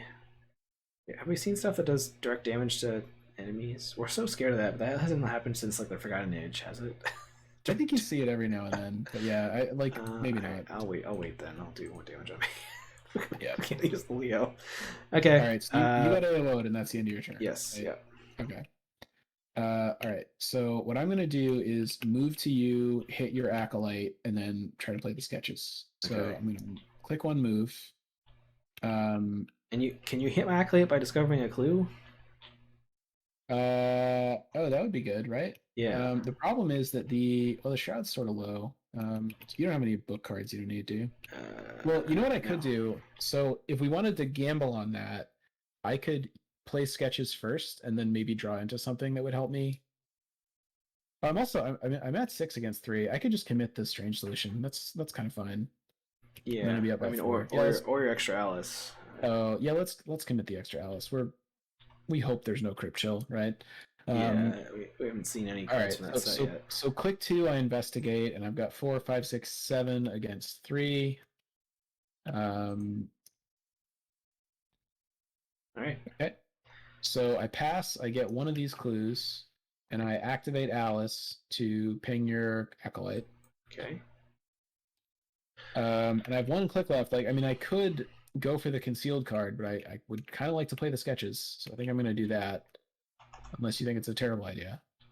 No, that's fine. Okay. All right. See, that's not bad. Okay. So that is the end of my turn. And then we do upkeep. Yeah, upkeep. Oh, there's a pickpocketing. Like that. Oh man, we got a lot of good stuff going on here. All right. So then this goes away, right? End of the round. Yeah. All right. And then I draw a counter card. Oh, this is new. Is this new? Figures in the dark. If there's no enemies in shadows, it gains surge. Otherwise, I decide each enemy in shadows attacks you. Each investigator loses an action. What does this do? Oh, he just does 1 damage. Okay, he can attack me. That's fine. You'll eventually get healing cards if it starts to get spooky. Right? I'll find my one Hallowed Mirror eventually, or my Bizarre Diagnosis. So. Yeah. All right. It was just a... Oh, dude. Oh no. Okay. Not a lot we can do. I got 2 of them. I hope there's there. I mean, as far as we know, there's no shuffle the discard pile back in the counter deck stuff happening, right? That's the most annoying garbage. So I think this didn't do anything. So, all right. So he's gonna get an extra clue on him. So the enemies do have 4 clues. We also have 6. If we get 2 more, we get to advance. So right. But the clues don't go away when we advance. Like I assume there'll just be like another threshold that we have to get to or something. So. Probably. I mean, I'm probably gonna kill the wizard. So yeah. Okay, so that was all good. Okay, cool. So it's our turn. I guess. Do we want me to go? I won't get my Realm Wolf if I go first, but do we want me to go first and try to spawn the wizard? Because this is definitely the wizard card. I mean, I can also just investigate. Let me see what the hunch is. Sketches again. I would love to play it, but it's kind of if it doesn't happen, it's fine. I already got one off. So, like, what I could do is investigate once, get this clue, ping the card with Alice, and then kill the guy. Okay. I mean, if you want to, you can, and then I can probably even move because after that I'm probably heading towards university, right? Yeah, I'm just. I've also got a shortcut, so I could shortcut you there or something, or halfway there. Okay. Oh, you could shortcut me out so I get the money, but yeah. I mean, I'm only at a 5 versus 3 to evade here, so you know we that was like a 55-ish% chance plus with the discard. Yeah, no, that seems yeah, it's fine. All right, so what I'm gonna do is I'm gonna investigate. I have a 6 versus 3. I'm gonna commit this perception. Okay. So I'm up by 5. Oh yeah, wrong place. I succeed, so I don't have to drop a clue. So I get this clue. Okay. I use Alice. I ping the concealed card. It's the wizard. Oh, the wizard. All right. Wizard. All right. Which means this concealed card goes away because it's the last one. And I draw off of the perception. Ooh, B cup. Nice. That's also very good.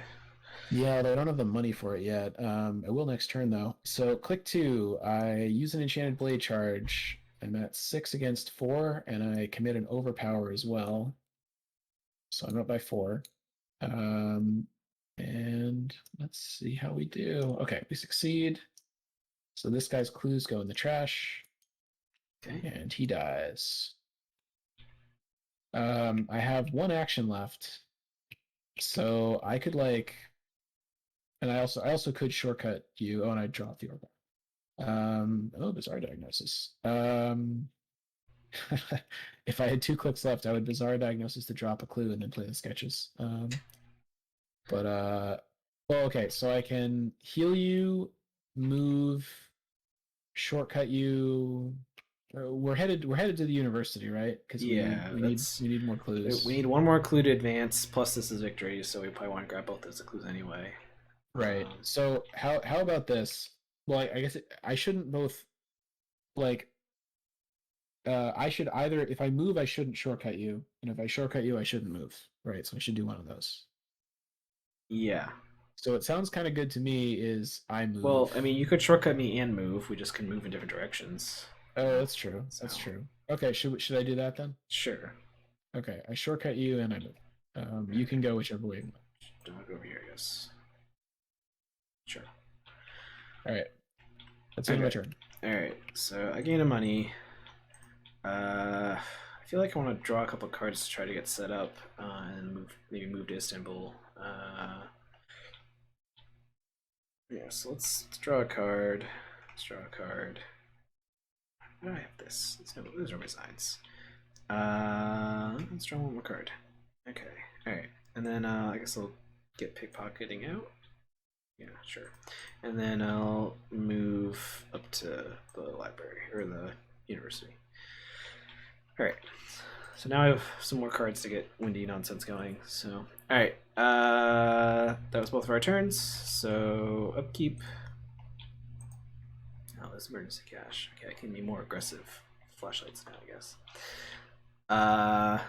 Okay. Doom happens. This is going to advance. Oh, I forgot to put the token on here the first time it advanced. Okay, so this is gonna. So we each have to do this choice twice now. So it's either put a clue on here or spawn an enemy. And again, the enemy will not have the concealed keyword. I wonder if that's on purpose.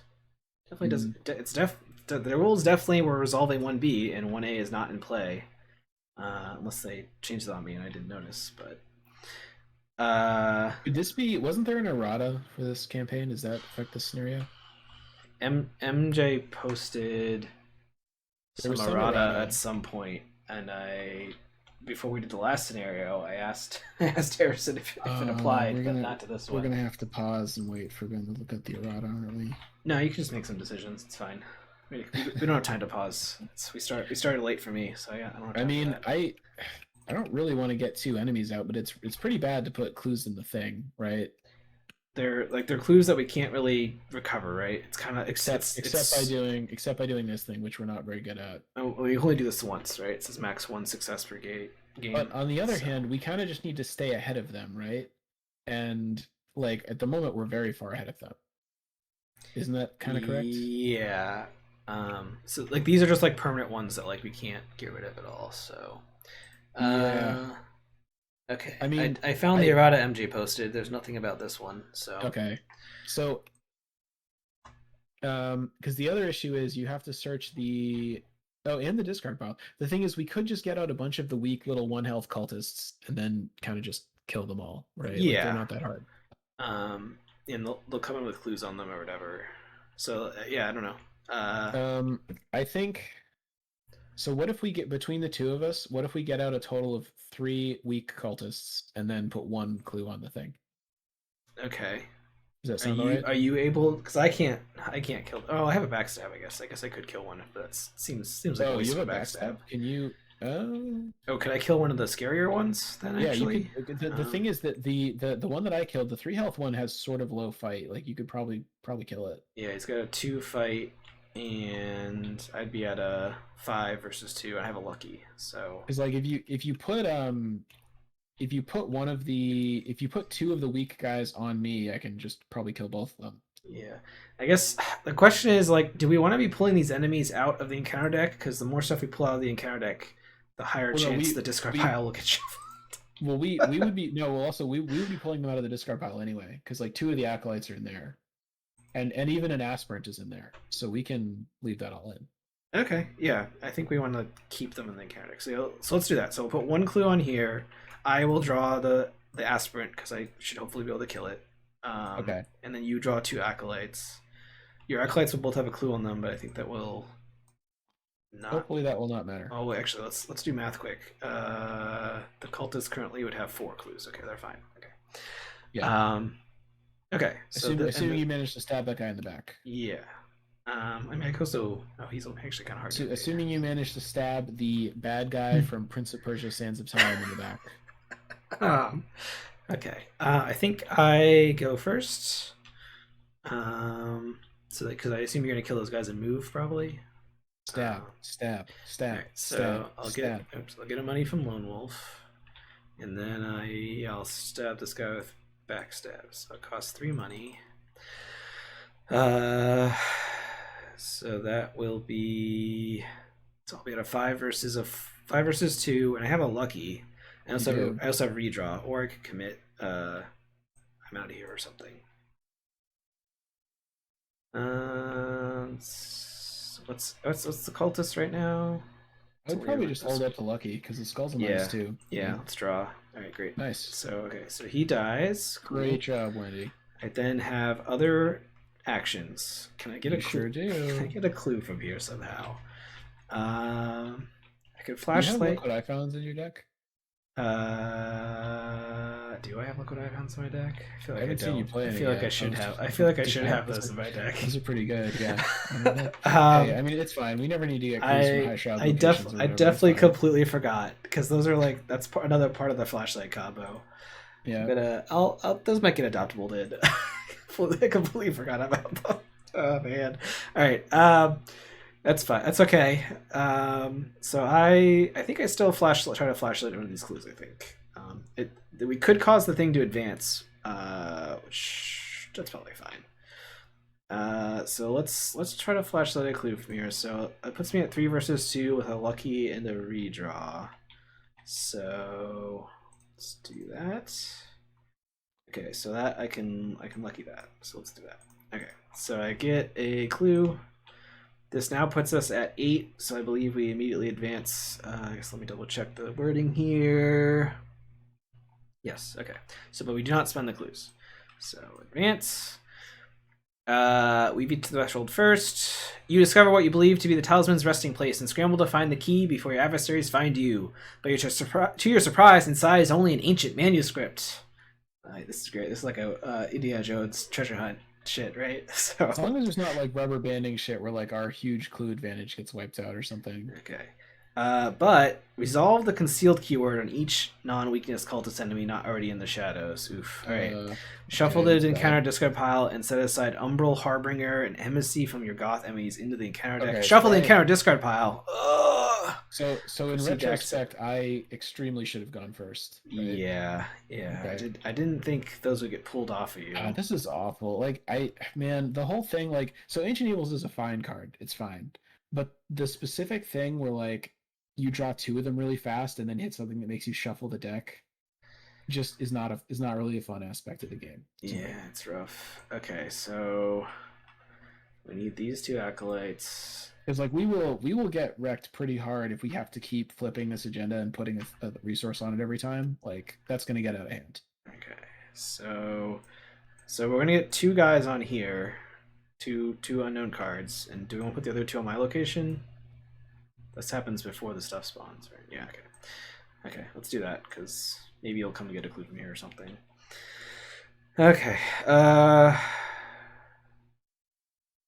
Shuffle a discard pile. So wait, don't we have to do that for my guys too? Oh, sorry, I did do it for your guys. I just didn't move them into the shadow zone. Okay. The shadow realm. Let's see. We need Umbral Harbinger. Oh, that looks scary. Okay, but maybe we'll never draw them because the deck's big. And Emissary of your Goth, also scary. Maybe we'll draw 3 Ancient Evils instead. That'd be cool. All right. And then we have to proceed to Act 2 setup in the campaign guide. Okay, what page is it on? All right. Each of the current locations aside without discarding any cards or tokens on those locations. Those locations, along with cards and tokens on locations, are not considered to be in play during Act 2, but will re-enter play later in the same state. Okay. Oh man, does that mean we have to get this clue at some point later? Oh, that's really annoying. Okay. Wait, but then can we not get the cultists? Let's read the next piece of text. I'm a little perplexed. Gonna be real here. Alright. Set the each those locations are not considered to be an act. They don't defeat us. Okay. Do you have time for a bathroom break while you're doing this? Probably, yeah. Alright, shuffle the 7 sound locations and remove them from the game without looking at it. Okay, so alright, I'm just gonna move the board over here and hope I don't have to touch it. Alright, so shuffle the Grand Bazaar locations. Shuffle, remove one from the game. Cool. Alright, then reveal the random token from the Chaos Bag and find the diagram that matches the real token. Alright. Got -3. So that looks like it is this first one here. Entrance, East Gate. So we've got I don't know what shape that is. I'm sure Dan could tell me if that is a mathematical shape of some kind. Let's do like that's not a bazaar. All right, do that. Put the diagram. Okay. Move each investigator of the Grand Bazaar to the marked location. Shuffle together each of the concealed mini cards on the 4 locations from Act 1 and divide them as easily as possible in the Grand Bazaar locations. Play. Proceed Act 2. Okay, gross. Man. Alright, so we are over here. The Grand Bazaar. Bustling streets of the bazaar's domed interior are dense with stalls and traders selling all manners of goods, from jewelry and clothes to carpets and furniture. Somewhere in this labyrinthine market lies the key you and your enemies search for, but where? Ooh, gross. Okay, so these are shuffled, and can I put them wherever I want? I guess I'll put them at the closest locations, I guess. So let's put them here, here, here, and here. Okay. Those. Okay. And I think stuff in the shadows can be the nearest enemy, right? Just in the shadow stuff.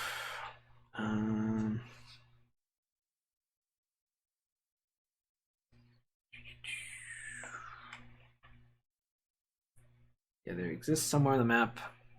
They're unsure where.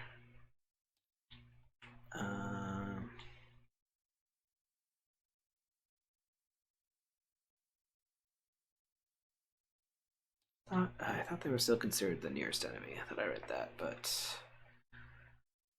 it's not. I think stuff can be not at any location, but it can still be the nearest, even because it's on the board or something like that. So, all right. Act 2. Oh, I never reset the doom on the stream. Search for the talisman. According to the manuscript, the talisman was discovered somewhat recently by a third party and brought to the Grand Bazaar as a valuable item to be sold. You can't let that happen. All right, so now we need.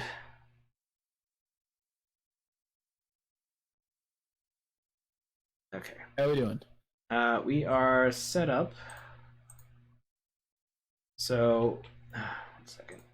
Wow, this is crazy. So we're in a whole different spot. Well, we've run into the Grand Bazaar, and we're trying to find it here. So we basically need to get 16 clues, and we need to move here.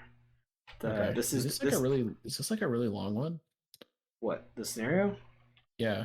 I don't know. I guess we'll see what's going on with these locations. I guess we'll see. So we've only been playing like an hour. So yeah, but it's just like there's a whole other part, right? Yeah. So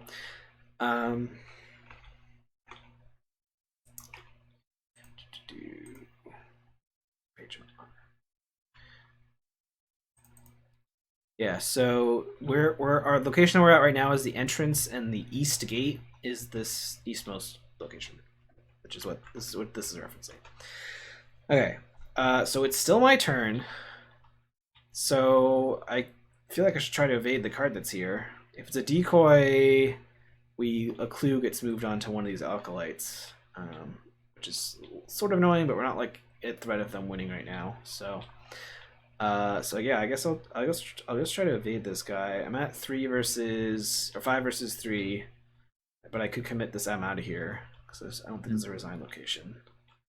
So I'll do that. All right, so skull's a -2. Yeah, okay. So this gets flipped. All right, so it is an enemy. So I got an enemy for you. Thank you. But I once again forgot that I don't want to actually evade it, right? Unless we want to get the clue from him. So, can you ping him now? Oh, you don't have BCAP out yet. Play soon. So I only have 1 action left. I could just take an AOO to like play. Oh, did I succeed by 2 on that? Did, right? I was at 4 and I drew a -2. Yeah, okay, great. So I get to draw a card and get money. Hooray. Alright. Yeah, I could just let him hit me and I could do something else. I can't Windy punch him, right? It's difficulty 3. Might be okay. Oh, we should hang on, I should expose the hunch deck. Oh, this is your turn, right? Yeah. Oh, Only during your turn. Darn. But you could still use yeah. it to kill my cultists if you wanted. So. I can, and I probably will. I feel like I don't want to. I don't hate losing actions. Eventually, you'll heal me, right? Can I let this guy do an AOO so I can play something or investigate or something? I don't know. It seems fine to me. I mean, Uh, you could put one on Leo. Like we haven't seen anything yet that'll, you know. yeah. Or you could keep taking it and just later put some stuff on Leo if you're gonna die. Yeah. I don't think there's any like direct damage to enemies. All right. I think I'm gonna emergency cash and take a damage on Leo. Put some tokens on this flashlight. I don't know how, and take 2 money or maybe 1 money and 1 extra flashlight. And loading up a flashlight, really? I don't know. Whatever. I'll put 2 on the flashlight. Give myself 2 money. Okay. All right. I'm all done. Go ahead. Okay. Yeah, I kind of want to get another gun out at some point. I guess I'd like to keep the sword out and find my detective guns. Would actually be really nice. Although I probably can't do that. It's annoying. Because the sword is like, even if it doesn't have charges left, it's pretty good for fighting cultists and attacking the shadows. So what I'll probably do is I will probably. Oh, I have Bizarre Diagnosis too. So if we find a place with like low shroud or whatever, I could, or if we want to put a clue on someplace, I could just heal you that way. Yeah. So. Oh, actually, oh man, or I could use that on B Cop eventually. But it's a waste because he couldn't have 3 damage on him. Okay, so what I'm kind of thinking is like I hunch and I kill your dude and I get one of these clues. Yeah. And then I play beat cop and then I like move to the next place and I ping the concealed card or something. Something along those lines. Sounds good to me. Okay, so click 0, hunch. So I get this clue and Nice. I use Alice and I ping your guy. Nice. Okay. So And Alice doing a lot of work so far this game. See, I could have deductioned both of these clues and then saved the hunch. That would have been better. But I mean, there's no victory here, so yeah, we need a lot of clues though. I assume there will be at least 2 clues at every location. So Okay. you didn't see me do it. This was a randomized map, so there was like a stack of 7 of these. I discarded one and then placed them out. Also, they're connected orthogonally. Fair enough. So. I also would love to find the motivational speech before I play this beat cop, but I don't think it's worth waiting because I think it's just really good to have beat cop out. Yeah. So how much more stuff do you need to spend money on? I guess a gun at some point. Yeah, I'm gonna need another gun pretty soon, and the Hallowed Mirror also is another one. Did I use? Yeah, both my no stones. Okay. All right. I'm gonna play beat cop, and then I'm gonna move to that location. Okay. And I still have an action left after this. Okay. Oh, only 1 clue. All right. Well, I guess Ben's theory was wrong. Well, I think this just means this is a really good place to ping the concealed cards, right? So like I have an action left. I could ping this concealed card, and if it's an enemy, I would have an action to fight it. Do we want to do that? Yeah, that's fine. Okay. All right. I ping with beat cop the concealed card, and it's an acolyte. All right. So I'll get this, and I will then stab it. So I have beat cop out now. So with beat cop and the sword, I'm at a 6 on 3, and I think I commit 1 strange solution to be up by 4. Sure. All right. Nice. All right. His clue goes in the trash. He goes to hell because he's a very bad guy. And is your camera off, or is it showing up on Twitch? Okay, it's on Twitch. It's on Twitch. All right. It's this weird Discord bug that always happens. All right. Yeah. And that is the end of my turn. Okay. So we both went then. So upkeep. Oh, I got the. Oh, no. Oh, that's your weakness? I forgot. I didn't know what it was. Gross. I hate those so much. No cultists in play. There are none in play. Jesus, so this is awful. So I take a horror and it gains surge. Well, but it already gained surge. This was actually great. So I can't. Okay, that's pretty. I was gonna be really, because this does annoy me, because it's like, come on, it's already yeah. getting surge. You're gonna also ping me for one, like So that sucks. so you take a horror and it does nothing otherwise. Okay, That's that's all pretty right. good. And this is also sort of okay. So there's no cultist in play, so it's gonna spawn a cultist. So you can I mean, let's just decide. get one of the weak ones out, and Yeah, well, but he will have the concealed keyword, so he'll go into shadows. well, I mean, it's still better than getting out one of the big scary ones, right? Yeah, yeah, yeah. Yeah. All right, so yeah, so he goes in the he just goes in the that's sort of fine too, actually. Yeah. Is there Barkham horror art somewhere? No, no. This is the regular art, Harrison. That Barkham horror does have a version of this card with like a dog face or whatever instead. Harrison is wearing like he's using the Snapchat filter that makes everything look like a dog. That's why he thinks that. So I have to put these two cards down. I don't know where to put them. Put one on me, one on you, or something. I don't know. Yeah, because I can evade it twice. Well, actually, no. Don't put one on me, because here it's effectively Oh, shroud. I have to. I have to put one on you. Okay. I mean, I can go there and like flashlight and automatically grab it or whatever. Yeah, or I can ping it again. Yeah, it's fine. All right, let's put the other one here because we're probably gonna go down there soon, I think. So, all right, so that was your overzealous resolving, and then now I have to add a doom and draw regular encounter cards. Ooh, I haven't seen this yet. Light out of void, peril. You must either place a doom on a cultist enemy with the highest evade, take 1 damage and 1 horror. That's some pretty cool art. Investigators possess more clues than the cult, or it's Act 3. Resolve this ability a second time. Ooh, gross. Yes. So I have to do this twice. I mean, but cults. I would like a playmat of that art, please. I think I'm just gonna put 2 clues on this cultist because he'll be easy to kill once we find him. So seems alright. Yeah, that seems fine. I don't know. I mean, in the short term, it's okay if they're briefly catching up to us, kind of, right? As long as they don't beat us to the threshold, which is 16 clues, it's fine. This does make the skull a -3. But, yeah, that's fine. Yeah, I think this is fine. Yeah. You gotta do 1 more encounter card. We definitely have clues. Man. Well, I certainly don't want to fail this. I think probably I'll commit some stuff. So, so I have to test. 5 against 4. I probably commit the TTI, I think. So I'll be up by 4. That seems good. Yeah. I mean, pretty good. Good job. Great job. Great job, Captain Hunch. All right, so I could go first, and I could reveal this card for you, unless you have something unless you want to investigate to ping it or whatever. But the reason I volunteer is because this is a clue I can actually get. Let's see what the hunch is. Oh. Well, but I can. There's probably clues everywhere, right? So like, I could do that like here instead, probably. Yeah, it's just if this is the enemy, then. I mean, I think if you want to go first, I think that's pretty good, because you could like basically you could arrange it so that your last action is to expose it, and then if it's an enemy, I'll fight it. I mean, in this case, if I expose it, it doesn't automatically engage me. I can have it go on you. The only reason they've been going on me is because I was the only one there at the time. So great. Yep, seems good. So I think I'll move here. I'll investigate with flashlights. I'm not gonna do any of the other nonsense. All right, so I pass. So I flip this over. It is the enemy. We will put it on you. Give me it. Do you want me to leave this clue here so you can just immediately ping it? Well, I could just ping it with B-Cop, actually. So,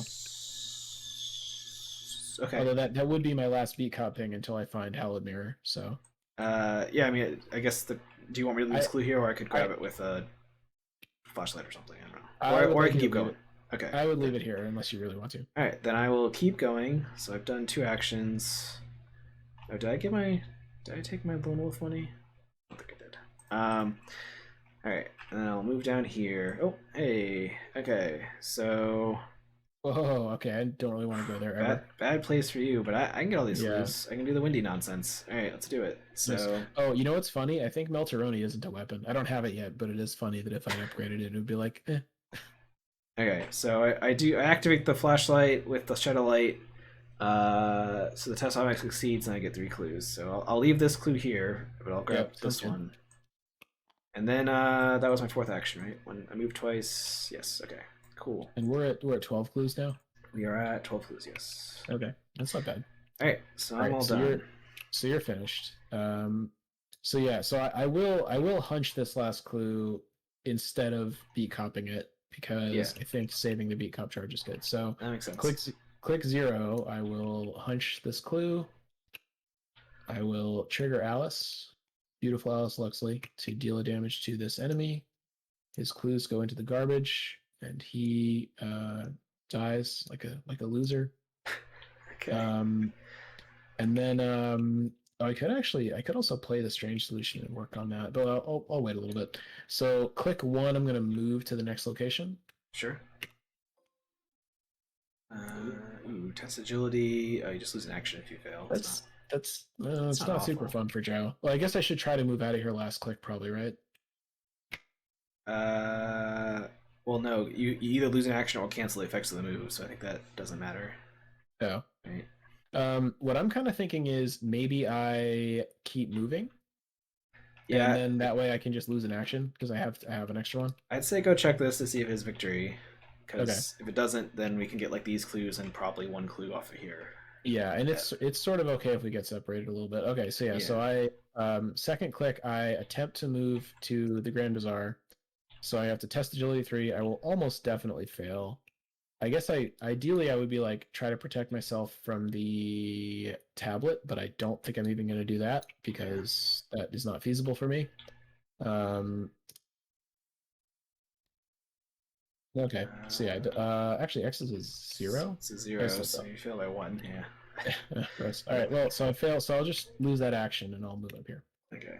Oof. Well, it does have victory, but I mean, if I get, I've scenes. I have 2 scenes of the crime. I think in my hunch deck. If we get an enemy, that could work pretty well. Yeah. Okay. Right. Or if you just get enemies in general, and you can commit a bunch of stuff. Okay.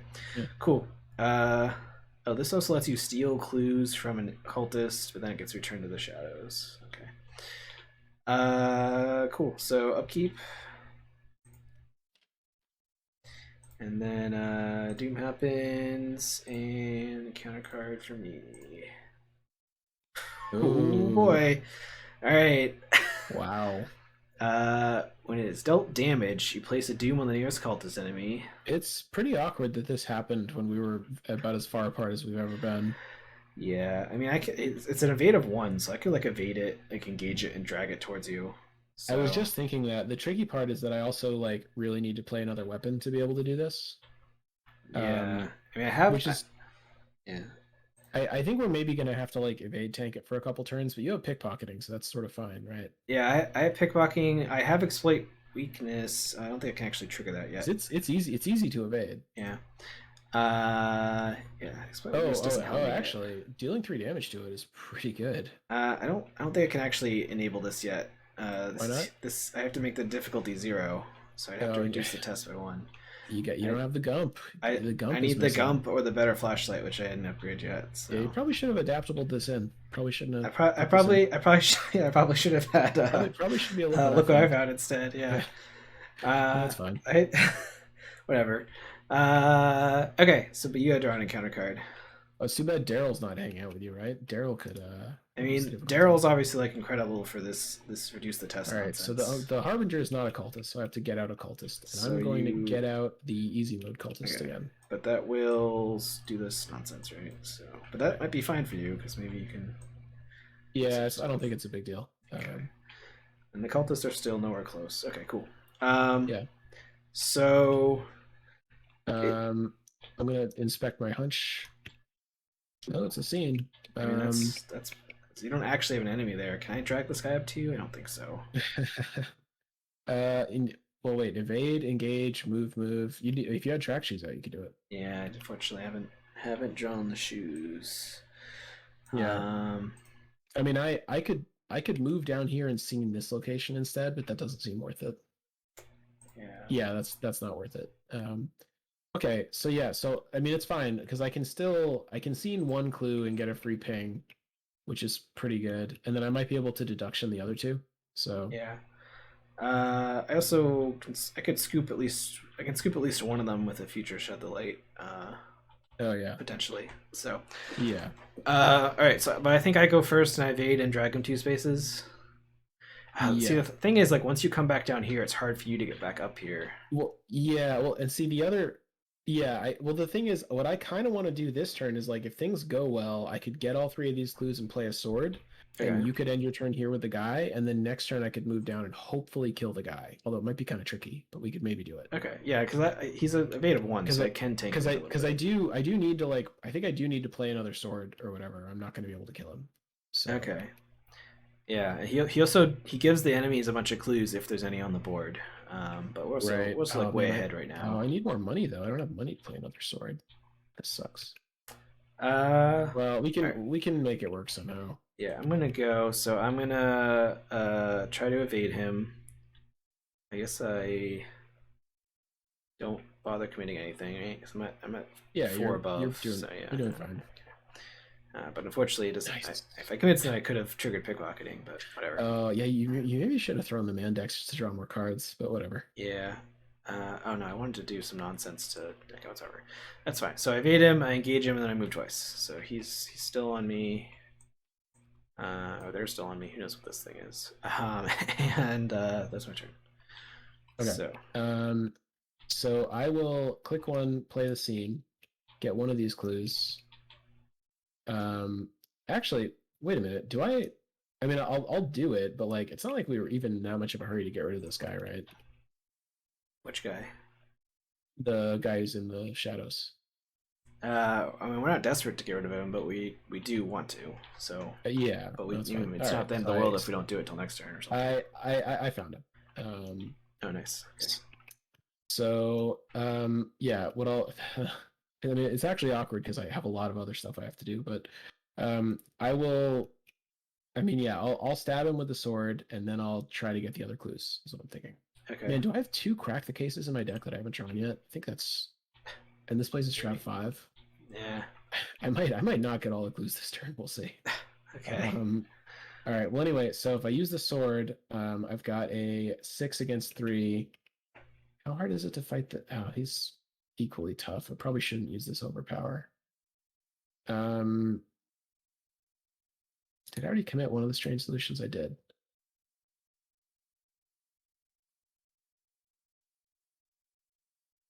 I went by 3. I failed. There's 2 tablets.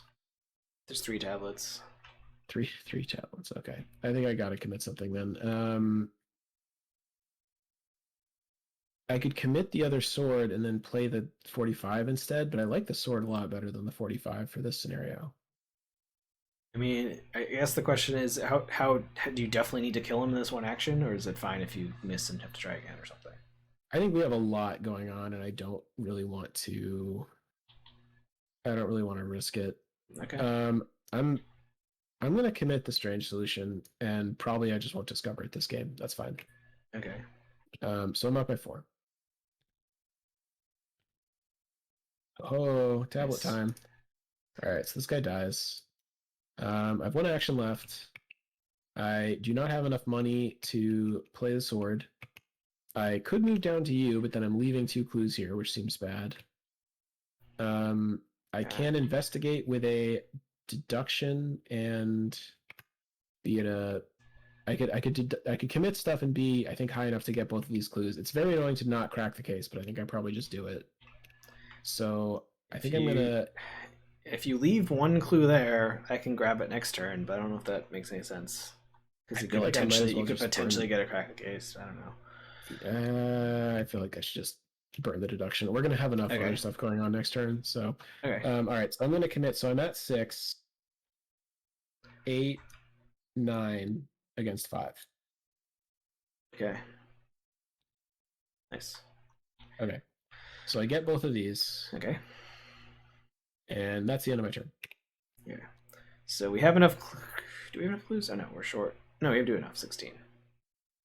So do we immediately advance then, right? No, we don't advance until we get to the exit. Oh, okay. All right. So, but it does mean we can ignore these probably. Yeah.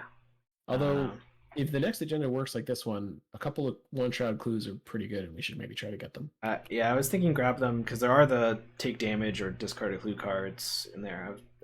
They're like easy for me to grab, I think. So, Yeah. all right, but both our turns over, right? Yep. Okay, so upkeep. Enemy phase, something happens. Upkeep. There's the Doom. And encounter card for me.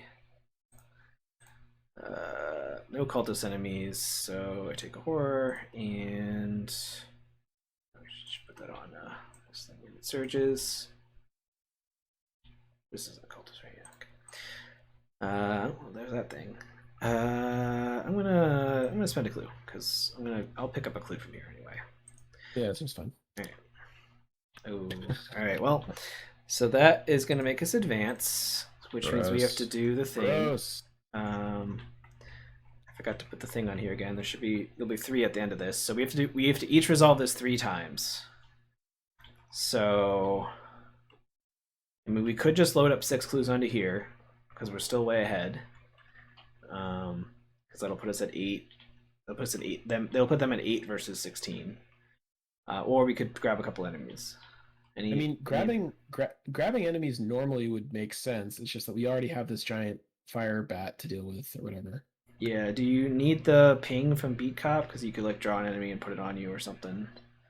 I did just get the hallowed mirror, so like if I had the thing is I need to play a new weapon too though. Well, here's what I'm thinking. It's really bad if this thing keeps flipping. Like we want to try to move quickly. Yeah. But it's like we can sit here and tank the guy for a turn because he's very easy to evade and you get shit when you evade him for free. Yeah. So like we could handle a couple of enemies. It's just like if it takes us a turn to handle the enemies, like at some point maybe we should put some clues on there, you know?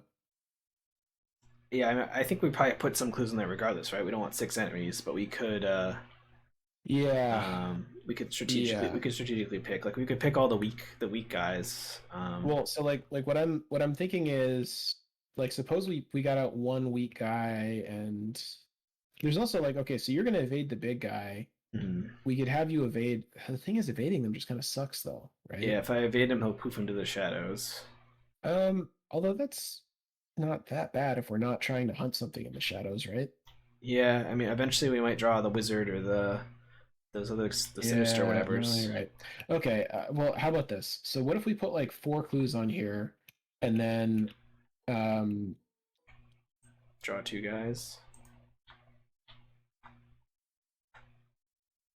Yeah. The thing is, okay, so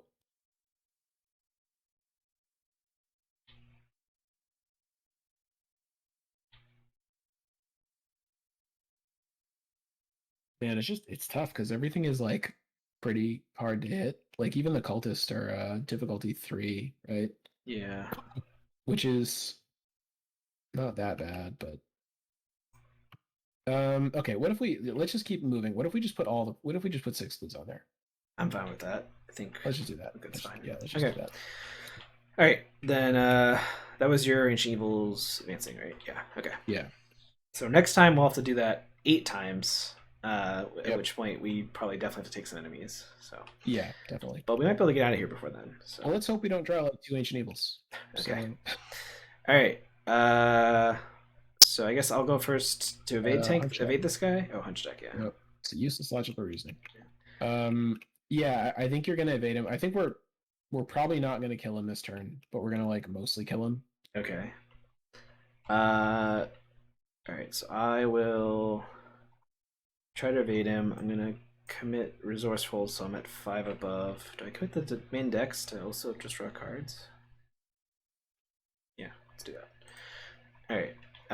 So let's see. I was at an 8, so I succeed by more than 2, right? So yeah. So I draw 2 cards. I get a money. Oh no. Oh man, shit. What's the order this happens in? Because this stuff's not in discard yet, because it's being committed. If the test is successful, resolve, and this is also this is after you evade the enemy, and this is also if it's successful. Okay, so I can pull something back before I draw the cards, which I guess I technically should have done that before looking at the cards, but I'm gonna allow it. All right, but this stuff will all get trashed, and I'll take 2 horror, and this in discard pile. Okay, and then these get discarded. Okay, this is evaded. So I got 3 actions left. I could go peek at this, see if it has victory on it. I'm gonna do that. All right, so I'm gonna go over here. Definitely has victory. Okay. After you move to this location, I can test agility, and if I succeed, move again. Is that worth doing it? Because if I fail, I'll drop a clue. Seems bad. Well, I could Windy. Yeah, sure, why not? Why don't we test it? Could have been Dex, 3 above. Discard a Moonstone. Try again. Alright, great. Look at you. Alright, so I draw another card. And then now I'm back here. So I can do the windy nonsense to get one of these clues and both of these clues. Do you have? Can you pass that backstab? Ooh, that's a good point too. Alright, so I have 2 actions left. Can I pass this backstab? I mean, I'm at 5 versus 3. So, and I can commit. Yeah, you can definitely commit that exploit weakness. With the exploit weakness. So you're up by. So that only puts me up by 3. I mean, I could wait and draw a card next turn. I could probably do it next turn. So if you're up by 3, you fail on there's 3 tablets, a -4, and an Right. autofill. Right? Yeah, I fail 1/3 of the time, but I could windy to redraw. So that means Well, that's pretty right? pretty good because that means you pass like 8/9 of the time. Right. So you want me to try to stab? It's a little aggressive, but I kind of like it because the thing is, then we definitely kill him this turn. Okay, and there's no cultist for him to dump clues onto. So exactly, right. And so I mean, what do you think? Like, do you feel good about it? Part of the cards? Yeah, I mean, I can also sure. If I let's do it. Let's do it. Let's do it. All right, so backstab, and I commit the exploit weakness. That puts me at a 3 above. All right, great. Oh, wow. Don't even have to windy. So he takes 3 damage. Extremely nice. Love it. And that's it, right? Okay. It's funny that like Spectral Razor is weaker against elite enemies, but backstab Billy doesn't care. I think. I mean, I think in the core set they didn't put. Did they put the non-elite enemy stuff in the core set as often or at all? I think like the disc of its Omna. I think so. Yeah. I think there was a couple of things like Barricade doesn't work on elites or something. They already had that technology. Yeah, I mean it's also like Mystics typically like can get really high will by default, and Rogues may not necessarily have high agility. I don't know. All right. I think I don't like how Spectral Razor doesn't do the full damage against elites. I think like stuff like Waylay not working on elites makes sense, but like don't make stuff like Spectral Razor worse against them. You know. Yeah. All right. So last action. I still have 1 action, so I will do the flashlight thing still. So I'll do the shed the light nonsense. Very productive turn. I'll get 3 turns. Yeah. I don't know. All right. Cool. So that is all my actions, and now we have some extra clues between us. Do we as well. Do we like both have to end our turn here next turn, or can we just get there and then we advance? So if the investigator's at the location at the east gate protects the number of clues, we advance. So does that mean we can't get that last clue? As soon as we're both there, it will advance. But if like you went first and grabbed the clue, then I can move after you. So we're gonna have to do it something like that. Probably. Also, you were in the bathroom, but we're gonna end up back at these locations. Right. Yeah. It told me to leave them on the map. So yeah, I see it. Okay, so your turn's done, right? Yes. Okay. So I'm not going to play my hunch this turn. So what I'm going to do is just click 1, move down here. Okay. Click 2, use a sword charge, and try to attack this guy. Okay, so 4, 5, 6, 7. Sorry, I just did 1 more test because I forgot to do the thing for leaving this, but I drew -2. I drew -2 and passed. So timeline's fine. So. Yep. Okay. And let's go for it. All right, we succeed. So I do 2 damage and that kills him, and he goes to the victory display. Nice.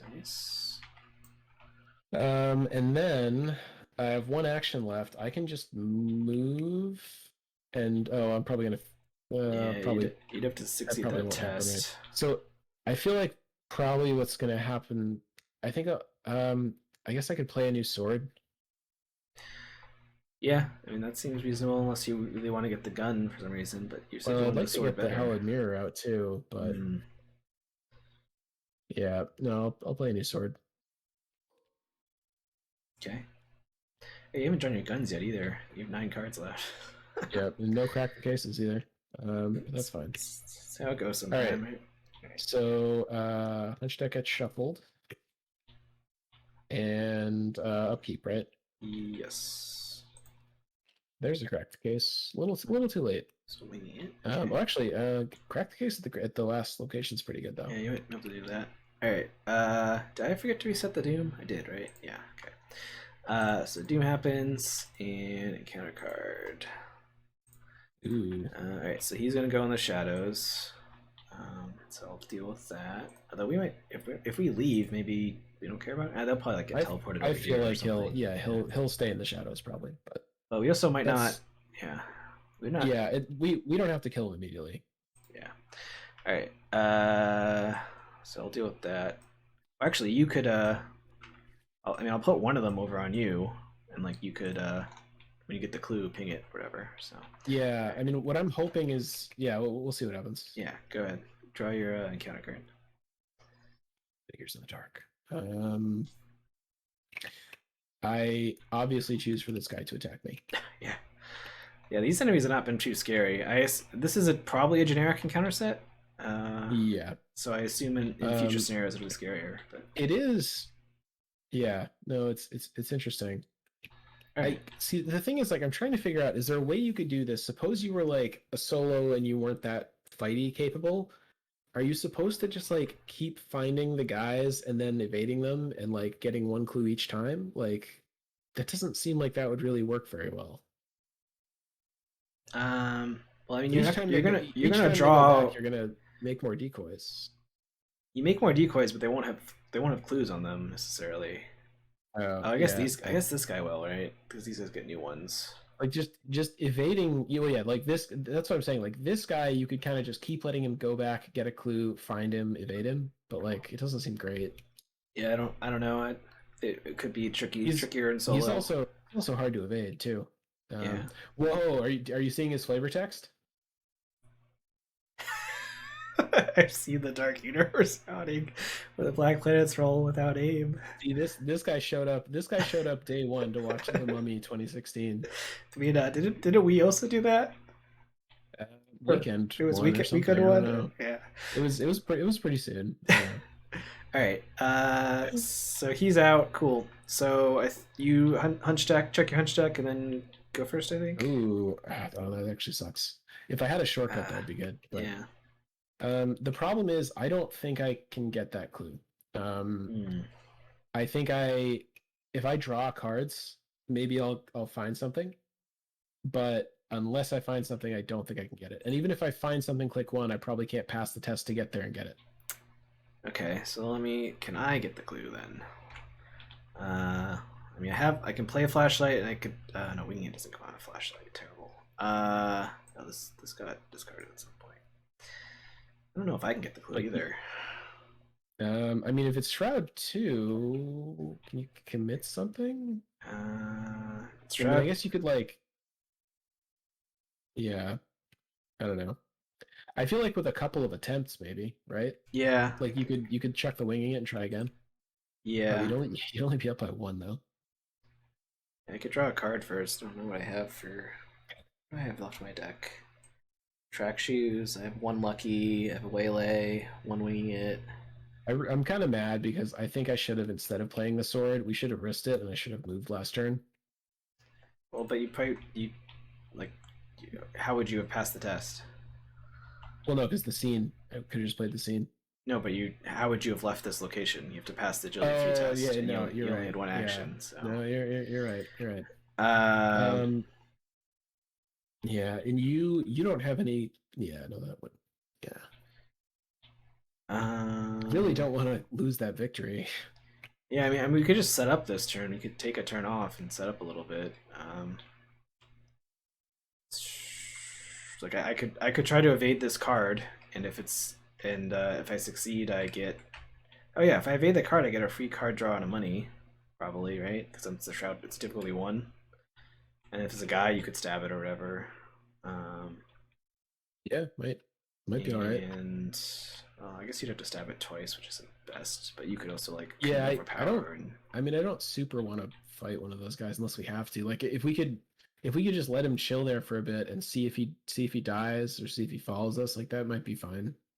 yeah, I was just trying to figure out a way to efficiently draw cards. I guess I could just draw cards and not evade. You know, it's the same thing. Yeah, because if we don't have a way to do it this turn, I'll probably just draw cards. All right. Why don't I go first? I'll see what I get for stuff here. So I'll play a flashlight. I will draw a card. Track shoes. It's not really helpful at this point, is it? No, not at all. I mean, it helps with agility, but not enough to play it. So that was 2 actions. So I don't think I can get the clue this turn. Then I mean, I could move and I could try twice, I guess. And yeah, I'll do that. Sure. Well, so I'll try to move. So I'm at 5 versus 3, and I'll just test it, and I'll lose an action if I fail. Okay, so I succeed because this skull's a 0 right now. Oh, way to go, Ben. And then that was really good. yeah. All right, and then I'll try to get the clue. I'm only at 1 above. Oh no, yeah, I'm only at 1 above, but I have a couple tries, and the skull's a 0 right now. So, yeah, let's redraw, I guess. Yeah, nope. All right, but I am here, so I can try next turn. Maybe I don't know. All right, you're up. Okay, that's the end of your turn. Yeah. Okay. Right. I drew 2 cards, right? And I do not want to move to you because as soon as that happens, we advance. Right. Okay. I'm probably gonna like draw cards and maybe play Halidmir. Okay. So actually, if I'm gonna play the Halidmir, I should use Beat Cop first. So I'm gonna click 1, draw a card. Okay. Not very helpful. Click 2, draw a card. Very helpful. Too late because you have to get it. I mean, I could move back to you, but nah, that's no good. Probably just draw another card. All right. All right. Upkeep. Oh, sorry. This guy gets a thing on him. clue. Oh, there's the Colts. All right. And then Doom happens, and counter card for me. Doom happens again. Why? Counter card for Dan. There's so many cards left in the encounter deck. Gross. We have a lot of clues, right? We have 18 clues. I'm gonna take 2, and I can always heal myself with Halidmir. Okay, we currently have 2 extra clues, so yeah. All right, so I guess I'm gonna go first and try to do this test a bunch of times. Yep. I guess. Okay, so I'll gain a money. Yeah, we kind of really need you to get this. I think I try once and I'll discard some. I think. If you have 1 click left, maybe you move back. Okay. Well, let's see. Hopefully, it won't come to that. I'm thinking I draw a card and then I'll try twice, which is up to 4 times. Yeah. Because I could get lucky. That's true. The card lucky. Literally lucky. Yeah. And then I'd still have 1 action to move back to you if I needed to. So let's try that. Nope, I got a terrible card. All right. So I will. Oh man, what is that? Exploit weakness. Oh right. God, Ben. Oh, so the skull's still a -1 if I draw that. Nope. All right. So you can use Wendy's ability on autofill, right? Yeah. Yeah. Why is that in here again? It's for once I have upgraded flashlight and gumptions. Oh, okay. But again, we've already discussed. I should have had. Look what I found instead, Dan. We discussed this already. All right. Anyway, I got the clue. All right, I have 2 actions left. What do I need to do with those actions? Should I play track shoes just to have it out? Maybe. I don't know. Yeah, I'm gonna play Rack Shoes. You could try to expose the thing if we think that matters. Like you could expose it and then evade the guy. If you I mean, here it's a difficulty 4, which is much harder. Yeah. Also, he's hard to evade too, so I wouldn't bother. I'm just gonna draw another card. I think. Yeah. All right. Cool. All right. I'm all done. Okay. It's my turn. Oh, I never reset the hunch deck. I think because it's still seen. Oh yeah. Okay. Ooh, well, that sucks. Click 1 and move here. All right. So we advance this. Oh, what's the words on here? No flavor text. Oh. Wow. All right. Wow. If the investigators reach the clue threshold first, attach the twisted anti-prism key to any investigator at the east gate. All right. Cool. Oh yeah, we forgot you have this thing you can use once per round or something, right? I wonder if that would have been helpful for any of the tests we did that were difficult. Yeah. All right. So somebody gets. I think we get it because it attaches to investigator. I think it's on the stable side. Oh, man, gotta commit these rules to memory better. Enters play attached to bearer during resolution. It costs an action to shift, right? No, it's a free trigger, but it's cool. Once per round, and then when it's on the bat, and then to shift it back, it's some bad thing. So,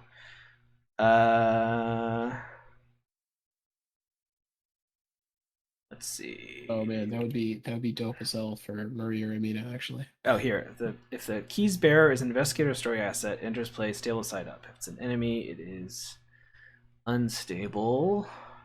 Stable. Key cannot leave play while keys attached to investigator. Okay, this says it enters play attached to investigator, right? Okay, so I think that means it comes in stable. I mean, I don't know if anyone's watching. They can correct me if I'm wrong. So where did it go? Oh, here it is. Look at the top 2 cards of your deck. Draw one of those cards and shuffle the rest back in your deck. Flip this key. So this is like a one time draw thing. So this is not determining the bearer though. I think so. I think either one of us could hold it. I don't know if is that something you need to use soon. Probably. Well, are we allowed to? I already looked at the backside. Are we allowed to do that? Oh, I guess so. I mean, I think the back is pretty bad unless you're like Dexter. There's actually a lot of characters for which the back is fine, like Dexter or most mystics actually, but I think it is pretty bad for us. I mean, the if you have like a static encounter card that we're gonna get rid of anyway, it's like a free flip it back. Hang on, right? You know what? Actually, an encounter card at your location. So anytime I'm gonna kill something, I can like free action. Yeah. Flip it, and then next turn flip it back. Like that's well, actually pretty. So you can free action to flip it, and then in the future, there's probably opportunities to flip it back where the doom doesn't matter. Like this is pretty good. That's what I'm saying. Is like I should keep it in an unflipped state, or I should keep it in a flipped state, and then every time I kill something, I get to flip it and then draw cards and then draw a card again, right? You can only shift it once per round. I know, but what I'm saying is like, suppose I have it at the start of the game, I immediately use it and flip it, and then when I kill something, I flip it back. Then next turn, I flip it again. Yes, you know that is correct. Because there's no downside to having it be flipped, right? There's currently no downside. I think there might be stuff that's like, oh, if there could be an encounter card that's like, oh, if you resolve a unstable side or something, So in that case, I would kind of like to take it unless you want it. I mean, I would. I would take it for the same reason, although I'm not as efficient at killing the enemy immediately. Well, that's the thing is you don't have as reliable a way to get rid of the doom. I think. Right? I don't think we're determining the bearer right now, so I think we could argue about this at the end or offline. But for now, is it better for either one of us to have it? I don't know if it is. Because it might actually be useful for the objective in this one or something. I don't know. Well, why don't you take it for now and we'll figure it out later. Okay, I'll put it over here. So, and I'm just assuming it comes in stable. All right. The call reached the threshold first. No, we didn't do that. Reveal each concealed mini card in play. For each enemy mini card, move the enemy from the shadows to that location. Remove each concealed mini card from the game. Oh, okay, so stuff is no longer concealed. Okay, so this guy is here now. And I guess there's no more concealed stuff happening. How come you're moving that around? Can you pick up and move the Galata?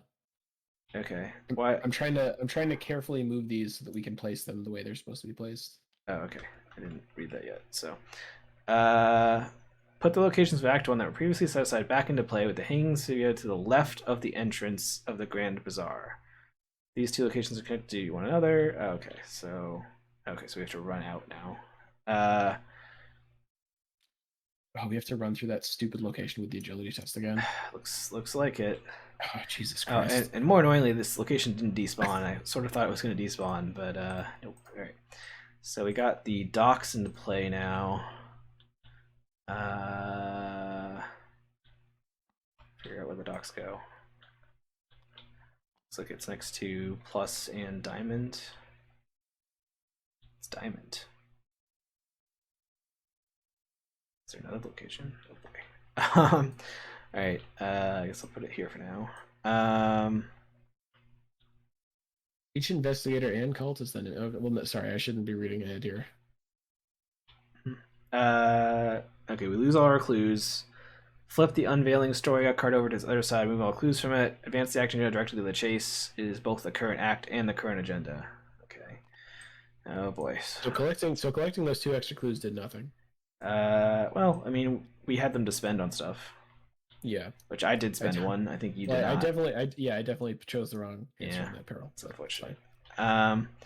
Okay, so. Oh, Harrison, can you, if you're watching, can you tell me if when it enters play, if it's on the stable side? Because we got it. I assume it is, but I couldn't find it in the rules. All right. So we need the chase. So these are gone. Does Doom go away? Nope. Okay. I hope that's not incredibly bad. All right.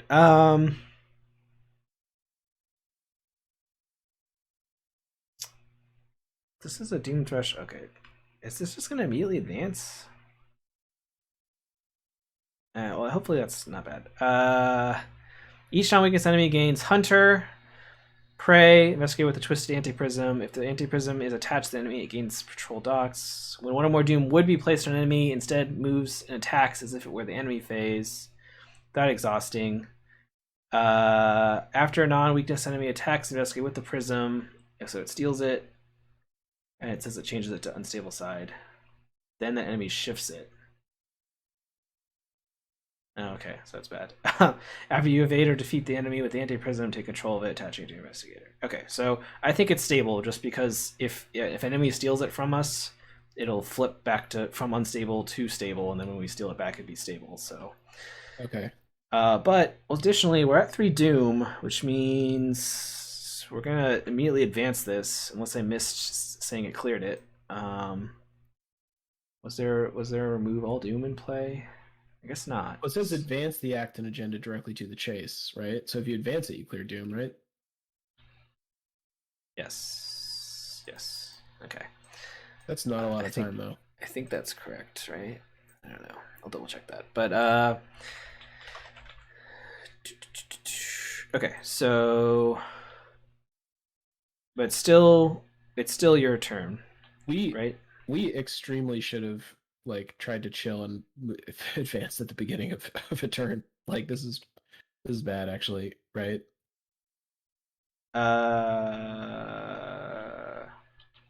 Although. So I think we want him not to attack me, right? Yes. So if you move to him though, because it's not prey only, if you move to him, he'll engage you. What's the deal with this is threshold 3, right? Okay, yeah. So there's a third resolution, which is nothing happens. Well, not nothing happens, but neither of us escaped with it, right? And that's honestly, unless we get really lucky, that's probably what's going to happen. So, yeah, I guess. So we just have 3 turns to get out. So I have 2 actions left. So I can move and I can kill the sinister aspirant, I think. Yeah. Seems like that's what I should do, right? Yeah, I guess so. Yeah. Okay. I'm definitely not going to play the sketches. So all right. So I move here. This guy jumps on me, and then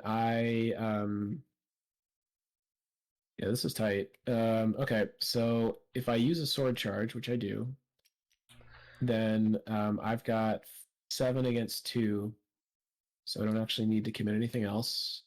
and I'll commit this vicious blow. Okay. All right, so this guy dies. Nice. And that's the end of my turn. Okay. And the hunch deck gets shuffled. Okay. Upkeep. It's definitely good we gave it to you. Yeah. And you probably should have played the track shoes. I did play the track shoes. Oh, you did? Hey, Yeah. It's running time. Yeah. Yeah. But I do now have underprepared, which whatever. Better. Not a terrible time to draw. All right. So we get a normal Doom. I don't know if we're gonna have an auto fail when this flips over, but I think maybe like the enemy will steal it or something. I don't know. Maybe. Yeah, I'm hoping the enemy doesn't steal it. This map is like, I'm hoping it's like an earthquake. Oh no, you know what it is? It's like we're being chased by some kind of weird cloud, right? So like if this fails, then the cloud gets it or something. Yeah, because like we're so far away from the like, if you don't have movement compression, like I mean, with this map, you're 1, 2, 3, 4, 5, 6, 7. Compression I do, and an extra click, so I think it's.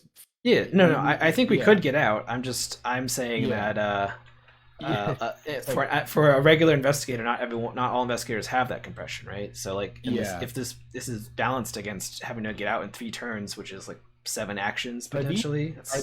Are these random? Because if the busy walkway was up here, that would be way better. Yeah, these were randomly placed. So I mean, this is kind of a terrible place for this. Like if this was in the middle, it would be better for me at least. All right, so but I added a Doom, and I get an encounter card. Yeah. Yes. Oh, we have not seen this one yet. Search. Oh, this is kind of the same as the other one, but does the damage. So whatever. Okay. Okay. Wow. Well, it's concealed, but didn't turned off? Didn't it get completely turned off? Maybe not. Reveal each concealed mini card. For each enemy's mini card, move that enemy from the chalice to location. Remove each concealed mini card from the game. So there are no concealed mini cards, including the emissary. So I guess it's not concealed. Yeah, I'm going to go with that. Probably be more clear, but okay. No, I guess this is no mini card, so I guess the concealed card doesn't work. That's what I'm going to say. Sure. Okay. Oh, it's Hunter. It's massive, which means I can't drag it. It's kind of a bummer. I mean, I think I can maybe. Well, let's see what I get. I mean, I guess like, you could go back and fight it. Oh no, the door is locked. Bummer. Oh man, that's gonna. I mean, we did. Ideally, it would be great to get that clue, but I don't think it was gonna happen. So I mean, you might be able to snag it with one of your autograph cards or whatever, right? I don't think I can. I definitely can't kill this guy and get over there. So it's like, well, okay. So let's hunch time first, I guess, right? Yeah. Okay. Seeing that doesn't do us any good. So, I can probably kill this guy while if I hang out while you run for the exit. Yeah. Or I can probably get this clue on Istanbul University. But I would like to raise a point. This enemy is not elite. Oh. So I could whale it, although I do not have the money for it right now. Well, honestly though, I don't think we want to. I think you need to run, right? Because you need to do like 1, 2, 3, 4 track shoes. Like you basically only have like at most like 2 or you if everything goes perfectly, you have like 3 or 4 extra actions, and probably it's not going to go perfectly. So like what I was thinking is, well, I mean, what if you? Oh man, yeah, you don't have enough for the waylay though. That's really too bad. Well, so what if you moved, let it hit you once, evaded it in the Grand Bazaar, or you could track shoes and drop off. It's not actually on me. It's massive, so it's here. Oh yeah, so it won't follow you at all. Yeah. Well, yeah, okay, man. Really, we had pretty bad luck with how stuff came out this time. Well, then you could just. I think here's what I'm kind of thinking. If you just like move and let it hit you, is there some chance you can like pick up this clue with some kind of nonsense on your way out? I mean, there's a chance I could. I'd have to. I don't know if I have a passive way to get that clue. If I shuffle my deck, I might be able to get some nonsense. In fact, actually, let's just flip this right now. The top 3 cards of my deck, which I forget the order of this stuff. Because otherwise, the thing is, like, with the cards I have in hand, I can get this clue. Okay. But I can't. I don't think I can do that and kill the guy. So if you don't think you can get this clue, then why don't we both run, and you just get to the exit, and I'll get this clue. Okay. I mean, these are both worth 1 victory, so it's like, which one can we do easier? The lock door is really annoying though. I mean, you're able to punch it, I assume. I'm only gonna have 1 shot though, because I really can't pass this test because I haven't drawn my other TTI. So it's gonna be like this turn. It's gonna be like move, move, move, and next turn it's gonna be like move, move. Oh wait, actually, yeah, I might not be able to get it. Okay, So, well then, yeah. Why don't I just not get out? Why don't I just kill the guy? yeah, let's see. Because I'll have 2 money at the start of my turn if I go first. If I gain a money, I could evade this guy twice. I wouldn't have enough money for lucky. He'd hit me once, and then I would have enough to get out, and then I could move and get to here, and then after that I'd move. Oh no, that's not enough. I'd move. Oh yeah, because you could, if you evaded him by enough, you could get the money off pickpocketing to waylay, maybe, right? Yes. But it's hard because of your stupid weakness. Well, I wasn't gonna commit anything anyway. I was gonna lucky if I needed it, or do a redraw or whatever. But that costs money, right? So you couldn't. Yeah, that's why I was thinking I could evade him, hopefully get money off of pickpocketing. So we always, like, we played this game so much, and like we always get to these things where we're just trying to figure out every possible path, and like this one, my intuition is telling me we can't do both. How do you feel about it? Like, I kind of think we could. I think I could kill this guy and try to leave. And how? I think. Well, wait. Even if you waylay him, how are you getting the money? Are you like Are you letting him hit you when you click for a resource? I mean, I get a money from Lone Wolf. Yep. Then I evade him. Okay. Without luckying. I mean, no, I'll have money for lucky if I need it. Well, but if you lucky, then now you don't have enough for waylay again. Oh, but once he's evaded, I could click and gain money. Oh, okay. Like I could, if I click once, I have money for a lucky. Okay, so but potentially I don't need to do that. So click 1 evade, possibly lucky. Yeah. And so let's assume bad luck. So you have to lucky. So click 1 evade, use lucky. Click 2, click for a resource. Yeah. Click 3, waylay. Click 4, move, and definitely pass the track shoes test. Yeah. Right. And I have at least 2 cards to discard to redraws. And definitely pass this test, right? Yeah. So if that all goes well, then you end up here, right? Yes. And then next turn, move track shoes. Yeah. Move. You have exactly enough to get there. If nothing, if you don't get any encounter card that does anything to you. I have a follow-up question. Do you also have a shortcut still in your deck? I believe I do. Because I think you've only played 1, unless you have 1 in your. If you're okay with it, I'm going to look at my deck and then shuffle. Is that okay? Yeah, that's fine. Okay. No, I do not. Okay. I think I have 1 in the hunch deck. Man, that would be cool if that was on my deck this turn. Yeah. But it is not. I think we should go for it. I think I want to go for it. But again, I'm just throwing this out there. Like, so this turn again, assume that you fail the first, that you have to lucky, which is pretty realistic. And remember also that you have this underprepared, right? So now you have you need to pass the track shoes test both times, and you need to pass this stupid busy walkway test. Yeah. And if you fail any of those tests after Wendy stuff, then we lose. So my agility is a 6, so I fail on I fail those tests. These are all difficulty 3 tests, right? I think. So I fail them on the -4s or worse. So I fail 1 out of every 9 effectively. So if you're up by 3, but I have a lucky for 1 of those. So 4 tests. You have a lucky for 1 of them, and if that first test passes without the lucky, then you have an extra click in there somewhere, which is Yeah. good. I don't know. Well, okay, so 4 tests, each of which is an 8 out of 9 chance, and you just need to pass 3 of them without a lucky, right? Yeah. I have to. But keep in mind, like, okay, so now you're drawing 4. You're probably gonna use Wendy a couple times, so you're looking at like 6 tokens. Hmm. Or well, okay, your final token of the 4 final tokens, none of those can be a tentacles. Like the odds of drawing 4 and Okay. none of them is tentacles is also not great, right? Because then lucky doesn't save you. Well, I don't I know. mean, I think I use the lucky instead of the windy ability if I draw -4, right? Or you think it's still better to redraw? No, if you draw a -4, you lucky. Yeah.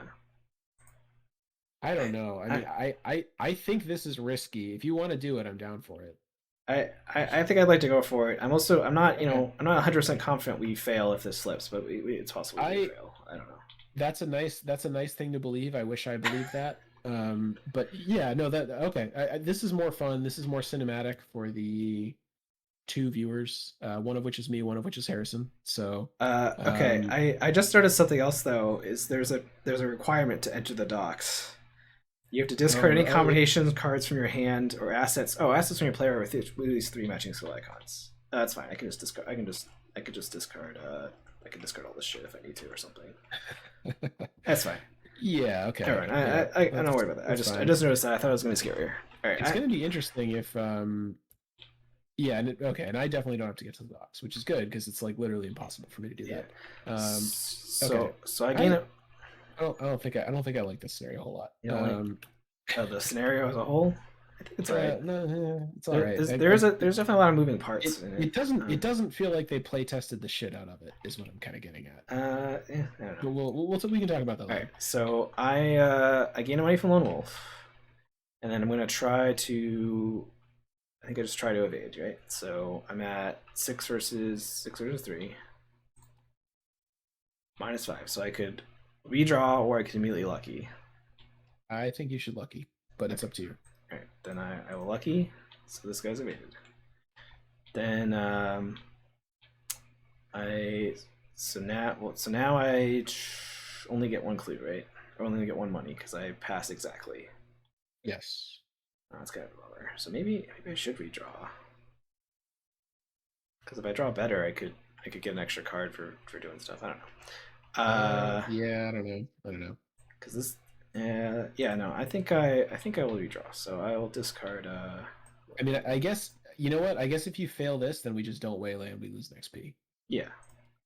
All right. So I would still need a lucky to keep it. So I guess we still do that. I don't know. So I get a money back from that. So he's evaded. I already tapped him. And then Yeah, you're a little low on Wendy cards. yeah, I was hoping, definitely hoping to pass by 2 on that, so I could get a money and a Well, card. if hang on, do you? Oh, and you can't flip it because you already flipped it this turn, right? Is it still that same turn? Yes, same turn. So I already flipped it to draw a card, I think, because this is all the same turn. Yeah, or same round rather. Yeah. Yeah. All right. I mean, do you want me to abort? I can still abort the plan. But I you know, the thing that worries me is you. Well, okay, so let's just say you're gonna play the waylay, right? So you only have 1 card that you can even use to do Wendy stuff. yeah. Like you're gonna click for that. So again, you have the stupid the much hated busy walkway test. Why is that agility 3? Can't be agility 2.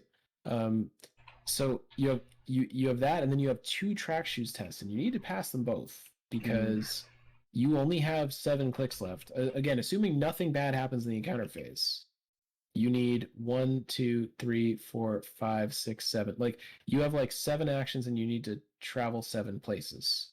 So if you want to click from any in Waylay, you need to pass both track shoes, and you can't lose any time to the busy walkway. So So you need to pass 3 tests, and you can Wendy one of them. And you're up by 3 on each of those.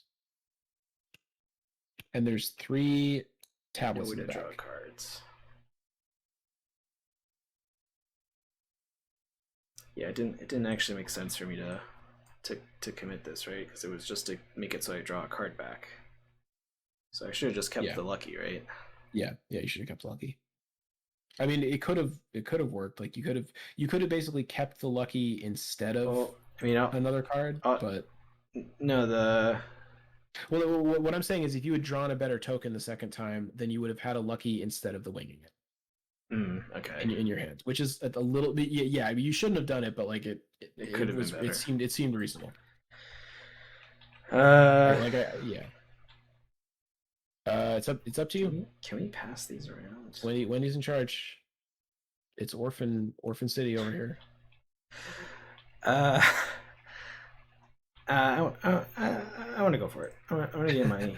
Yeah, that's what I thought you were gonna do. I'm gonna quit play the waylay. Okay. It is. Did they just forget to put a lead on this thing? All right. I succeed. So this is dead. Okay. I mean, this is a big enemy. It's not like an elite enemy, right? Oh, I forgot that you had to do. I forgot that you also had to do a test for waylay. Okay. Oh yeah, that wasn't factored in. All right. So then I move here. Oh, wait a minute. Can you track shoes before this triggers? No, it's when you would move out. I mean, I can track shoes. I can track shoes now and then try to trigger this, and it would just cancel the track shoes. Okay. I guess that does. I don't think that really matters. So I spent an action to move. I now try to do track shoes. Great. I passed the track shoes. Now I try to do the Grand Bazaar. All right. I redraw. Oops. What just happened? All right, I hit upkeep exit. You're broke, right? Oh yeah, yes. I spent all my money. See, you are almost able to play underprepared. All right, I redraw. I got a 0. All right, okay, I successfully got to here, and then that was all my actions, right? I guess you do get another Wendy. You do get a card on your upkeep that you can throw away to Wendy's test next turn. Right. So. Okay. Yeah, but next turn you need to move track shoes. Move. All right. Well, I'm sure it'll be perfectly fine, Dan. So far we are still barely on the golden path. Your only card is this horrible piece of shit weakness, but man, yeah. I wonder. I mean, it'd be cool if I could somehow no stoned you, but those are both in the bin. So all right. So what I'm gonna do is attempt to leave here and fail because Man, if one of these cards is a TTI, why do I not have the TTI or a practice makes perfect? I mean, does it somehow make sense to commit the automatic for a chance of not failing? Because it means you pass on zeros, which is the skulls and it's not very good. I mean, it's 4 tokens. It makes you go up from 1 token to 4 tokens, or to 5 tokens. It's worth it. Okay, so I commit the automatic. So I'm at 3 on 3, and I'm trying to move. Okay. Hey. Oh. All right. Well, that just means our bad luck is coming down the pipe at some point. All right. So then I will just I don't have anything I can do to help you, right? I don't think I do. Yeah, you have no way to move me. So. All right. So click 2, click 3. Okay. All right. And it's upkeep time. All right. So keep. Oh, there's the TTI. Okay, great. All right, so then Doom happens. Grizzled. You know what occurred to me? Are there still ancient eagles? There definitely is still 1 ancient eagles. There absolutely are. Yeah, and there's not much we can even do about those. All right, so I drew this guy, so he goes on me. I guess It's fine. Yeah, you probably just soak a lot of horror. I mean, I can soak the horror if needed. Oh, I saw the color for a quarter of a second. I thought it was Ancient Evils. I take 2 damage. Okay. All right. Well, so we are as long as you can pass track shoes. Oh yeah, you're right. Okay. Oh well, that's so interesting. Does that help us somehow? Not It awkwardly does not. Well, okay. If we wanted, if we wanted if we wanted to definitely get out and just not get this clue, then I could move back to you and shortcut you, Uh, and that way you would not need to pass the track shoes test. so the we don't have to advance until it's a May advance. So I could go first, and if for some reason I fail and end up here, then you would be able to you could move and Oh, shortcut me. okay, that's great. Yeah, let's do that. And I have whatever is required to get into here, right? Well, Yes. yeah, because if you end up here, then I can just barely get to you and shortcut you, right? Yeah. And Yeah. I don't know if you can also skip the clue, but if we just give up on that at that point, I guess. No, I would need some, like, if I hadn't already burned both hunches, maybe, but yeah. Okay. If the locked door wasn't there, I could do it. So I guess let's see if I get there. So Yeah, yeah. I will take I'm gonna take a lot of horror, You're but fine. You're do just I? gonna take Four, you're gonna take right? 4. Right? You don't even need. Yeah, you're fine. Oh, that's You're fine. not even. Yeah, I'll have one You're not left even gonna over. kill Leo. Okay. Yeah. Okay. So a minute mask here for the grand finale. All right. So I guess I move. I take a horror. Then I try to trigger track shoes. Do I commit Grizzle to this? Oh, I was like, do this math on this again. If I commit Grizzled, then I pass and everything's about to fail, right? So I should commit it, right? Well, Grizzled is only one symbol though, right? Oh, it is only one symbol. I thought it was, I think it So was you'd two. fail in the -5. Well, yeah, but so this is a case where passing, going from not so get. But do you want to pass on 4 extra tokens? Like, do you want to pass on like Isn't it? 16 tokens instead of 12, or Is do you want to have 2 chances with 12 tokens? isn't this mathematically the same? Right? Um, Because it's well, right now I pass on if I commit it, I pass on 16 out of 18 tokens. So 8 out of 9. If I yeah, trade it in, or it's also 8 out of 9. yeah, I think it's exactly the same. Well, so in that case, you might as well hold it, because that way some of those eventualities you get to keep. Okay, I'll But you definitely, okay. It doesn't matter. Doesn't matter. yeah, I guess I'll hold it. Okay, great. Oh, Good job. Yeah, actually, the correct answer was hold it, right? Because of this autofill yeah, scenario. yeah, exactly. And by the way, for anyone watching this in the future, I'm pretty sure it's not exactly identical. I just meant like it's roughly. Yeah, there. All right, so I did succeed. Great So job, man. I get a free Excellent move job. to here, Yep. and then I will move 3 times. And once I get to here, I'll discard some stuff. Okay. Oh man, there's victory here too. Oh man. All right. Oh man, Jesus. And for you to enter here, okay, but we can't. I don't think we can get that. There's no way I can get there. I mean, this does say Well, May oh. advance, so we could wait. Oh, actually, hang on. You know what? I think we're gonna do it, because I think what I'm gonna do is I'm gonna move twice, shortcut myself there, and then I'm gonna try to get all the clues with deduction. Well, can you get this clue though? Not well, I can't do both, but I think I can. Yeah. It's actually, I think it's somewhat easier to get the docs clues, probably. Okay. I was have to take 3 more. Oh, although I have to discard a bunch of cards, so I'll look at it. Yeah, it's like I have to discard this stuff. Don't discard Leo because he'll die during enemy phase. What is it? 3 matching icons worth of stuff. Because the thing is, so to get the clue at the university, no matter what, I would have to do 2 tests, and I'd have to pass both of them. And I think I could pass both of them, but on the other hand, if I just get to the docks, then I can still just do it, because I can commit. So to enter the docks, I can just discard an overpower and the sword, because those have 3 fight symbols together. And then I can investigate, and I have a base of 6 against 5, but I can commit perception and deduction and detective's cult. So I'll be up by more than 5. So I think I might as well just do that, because it's simpler, right? Okay. And also I want to check out the docks. And I guess, and we definitely want to advance and to enter the docks. You see that there's this cost here still, right? So you have Yeah, factor that in. Okay. Yeah, I factored that in. It's very annoying, because we're like, we're like 1 or 2 actions away from also being able to get this one, but whatever. It is because I'm quite sure there's no way we can do it. Okay. Yeah, it's probably better to advance. Yeah. It's weird. It would have been nice if we didn't draw that Loptor, but we did. Yeah. Okay, so I move, shortcut. Yeah, we at least have we'll get at least 6 victory.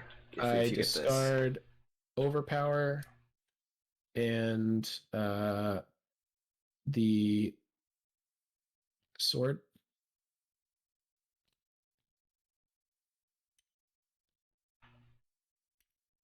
Three symbols, right? Yeah, 3 matching symbols. And then last action, I investigate 6, 8, 9, 10 against 5.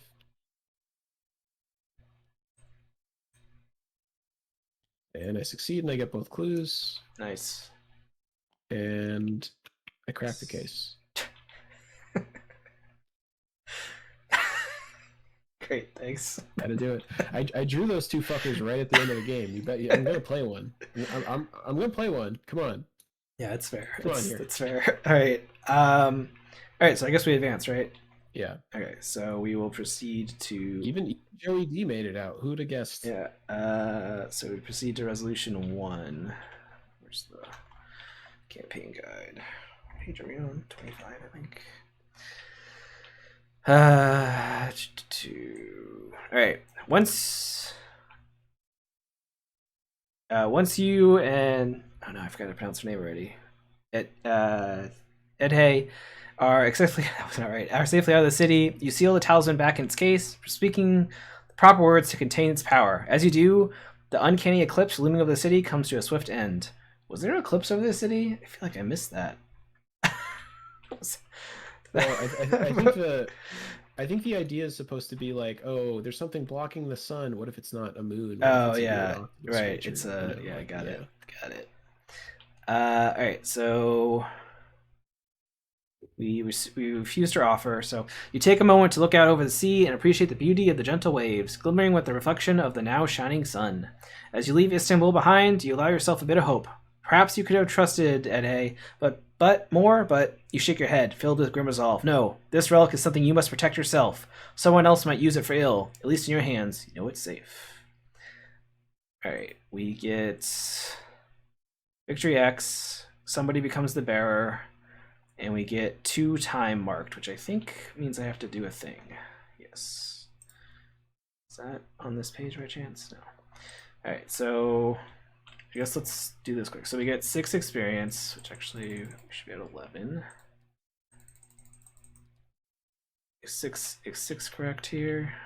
Right? 1, 2, 3, 4, plus the 2 in the victory display. So we have 6. I'm gonna peek at this. Ah man, we definitely had time. Just a bunch of bad stuff would have happened. Oh well. It's also getting close to 3 hours, so you know. It's fine. Okay. So we missed 1 victory. Did you say you wanted to become the bearer of this because of the whatever nonsense you had argued about? And it's because it's a trapezohedron, so it's math. It's trapezohedron. I think it makes slightly more sense for me just because I'm going to be killing things more, but it's not that big a difference. So if you really wanted, I wouldn't argue with you. I would just take it to help my draw engine a little bit, but it's a little bit more awkward for me to use it. So, I don't know. I guess I'm fine either way. If you want, you can take it. Yeah, let me take it because I think if I'm killing stuff, it's going to be really good. Okay. Okay, so then I need to do the time passing thing, which is the end of the campaign guide, I think. I guess I could look at my physical campaign guide that I have right next to me because I was trying to figure out how the map works, but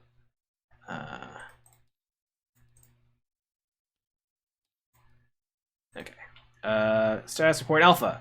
As your travel continues, the Foundation receives more and more reports of strange disappearances. With each new dossier you read, you worry that it's only a matter of time before there's nothing left. All right, add a cultist to the bag. Okay, so we have a cultist in here now as well. So we didn't have cultists before, but let's see.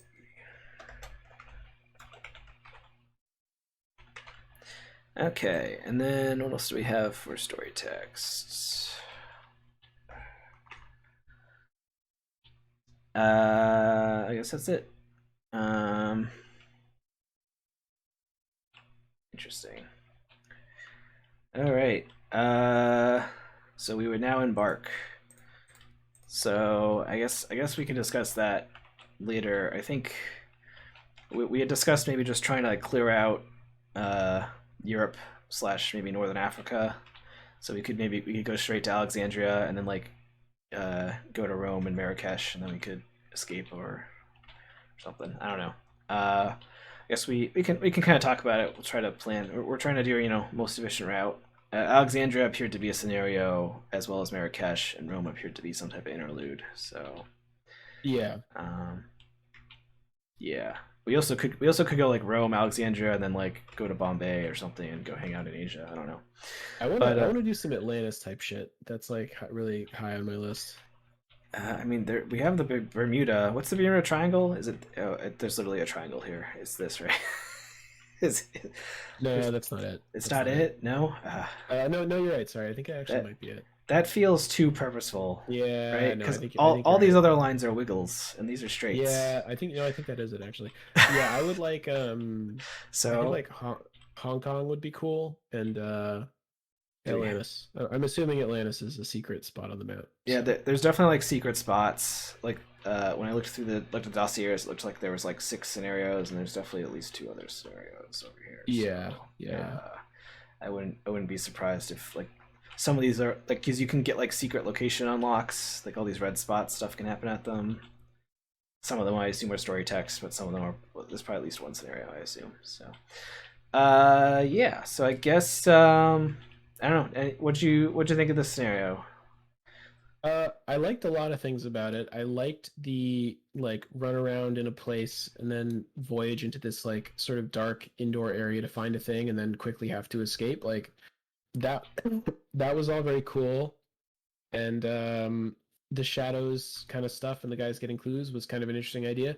It felt a little like I don't know, did it maybe just feel like it didn't quite come together, maybe? Like Uh, um it felt I feel like there was a lot of pieces going around with the shadows, and it was like kind of awkward to have the original cultist set in here and like doing weird stuff with that. But Yeah, I kind of felt like there were slightly more than the normal amount of like rules things where we were able to figure it out by being huge nerds who played this game a million times, but like probably should have been explicitly explained a little better. I Like it's things like maybe, you know? yeah, you were AFK when I set up the map, but like the second phase also has a semi-randomized map. Like Yeah. you draw a chaos token, and then you like set up the map based on which chaos token you drew.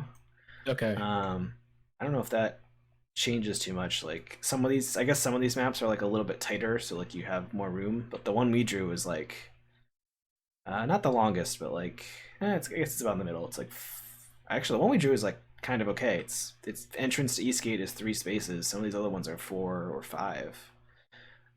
Yeah, I mean that it like there was just a lot of stuff like so if you advance the thing too much in the first and second parts of the game, you're it's snowballs and you're in a lot of trouble because Yeah, if you advance it too much, like it gets worse every time. But one way that you could advance it too much is just by drawing ancient evils and reshuffling them, which is going to happen sometimes. yeah, So like if you're going to have if you're going to have the if you're going to have the like ancient evils and then shuffle the discard pile back in, that's okay, but maybe don't have that also be like a snowballing repeated flipping agenda.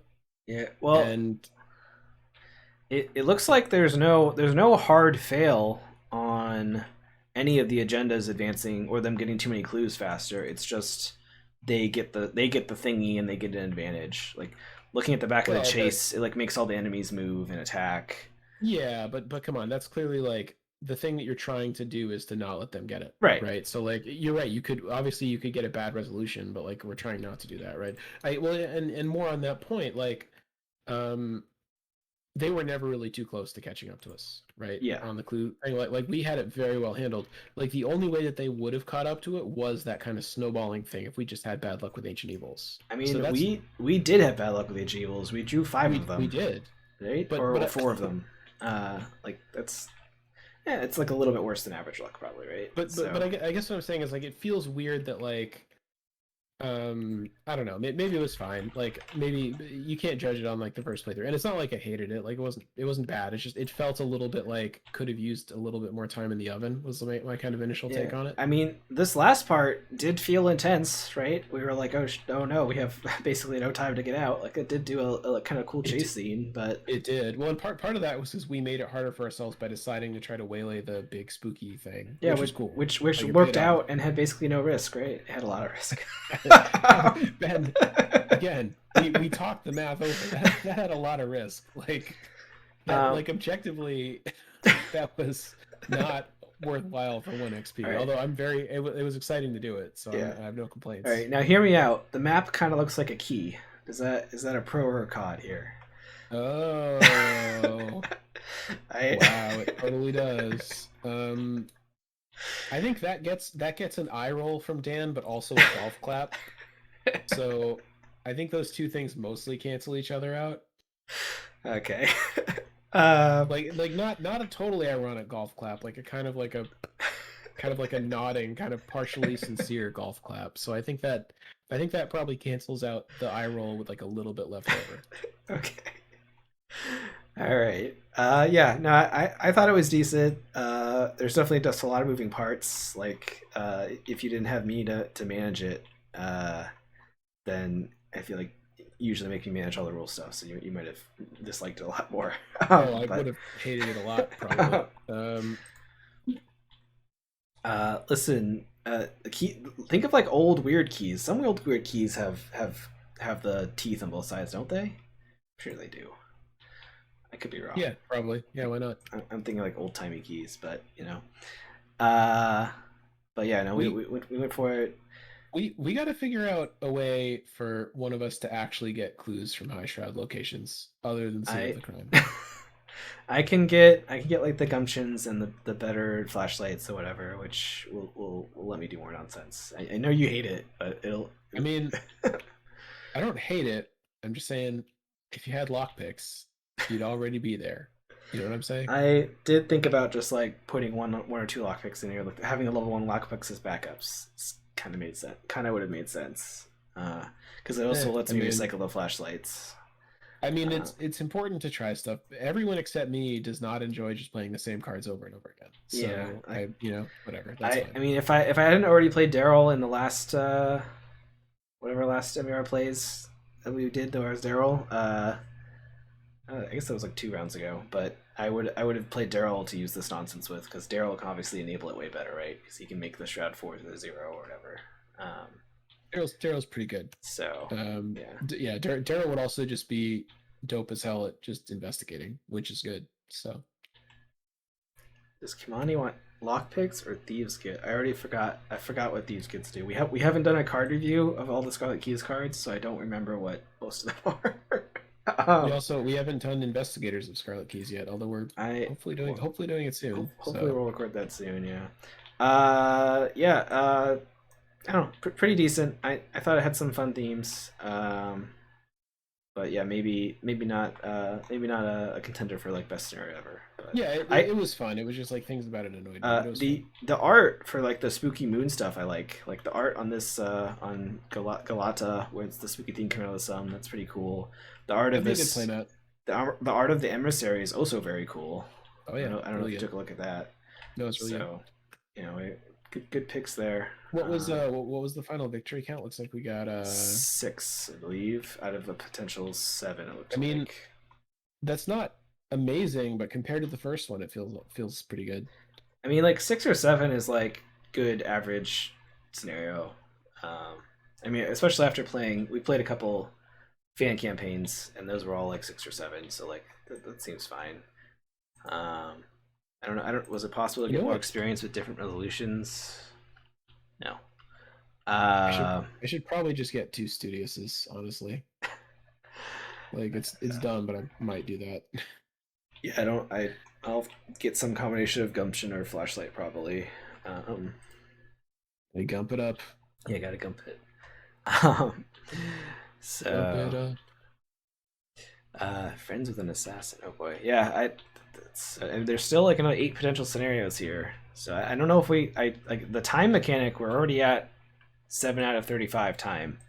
So there's probably a good chance we can't do all the scenarios. So Yeah, probably. I guess we'll see how it goes. Yeah. So I guess I think Dana and Harrison are. I think they're going to continue their campaign later this week. I'm not sure if they picked a time yet. And then Dana and I are planning to play a good amount this weekend. I think we're going to do a couple scenarios over the weekend. So I don't know if we've settled on a schedule for that, but keep an eye on all of our socials and Discord for announcements. Links that you can of course find at social.mur.fm. As always, we appreciate you tuning in and watching the video or listening to the podcast. We appreciate you letting us know if you're enjoying the stuff with likes and subscribes and comments and bells and all that nonsense. You can always we always appreciate it. I'm off script, so I don't remember what else to say. But thanks for hanging out, everybody. We'll catch you next time. Drink lots of water, everybody. It's really good for you. All right. Bye, Bye bye. everybody.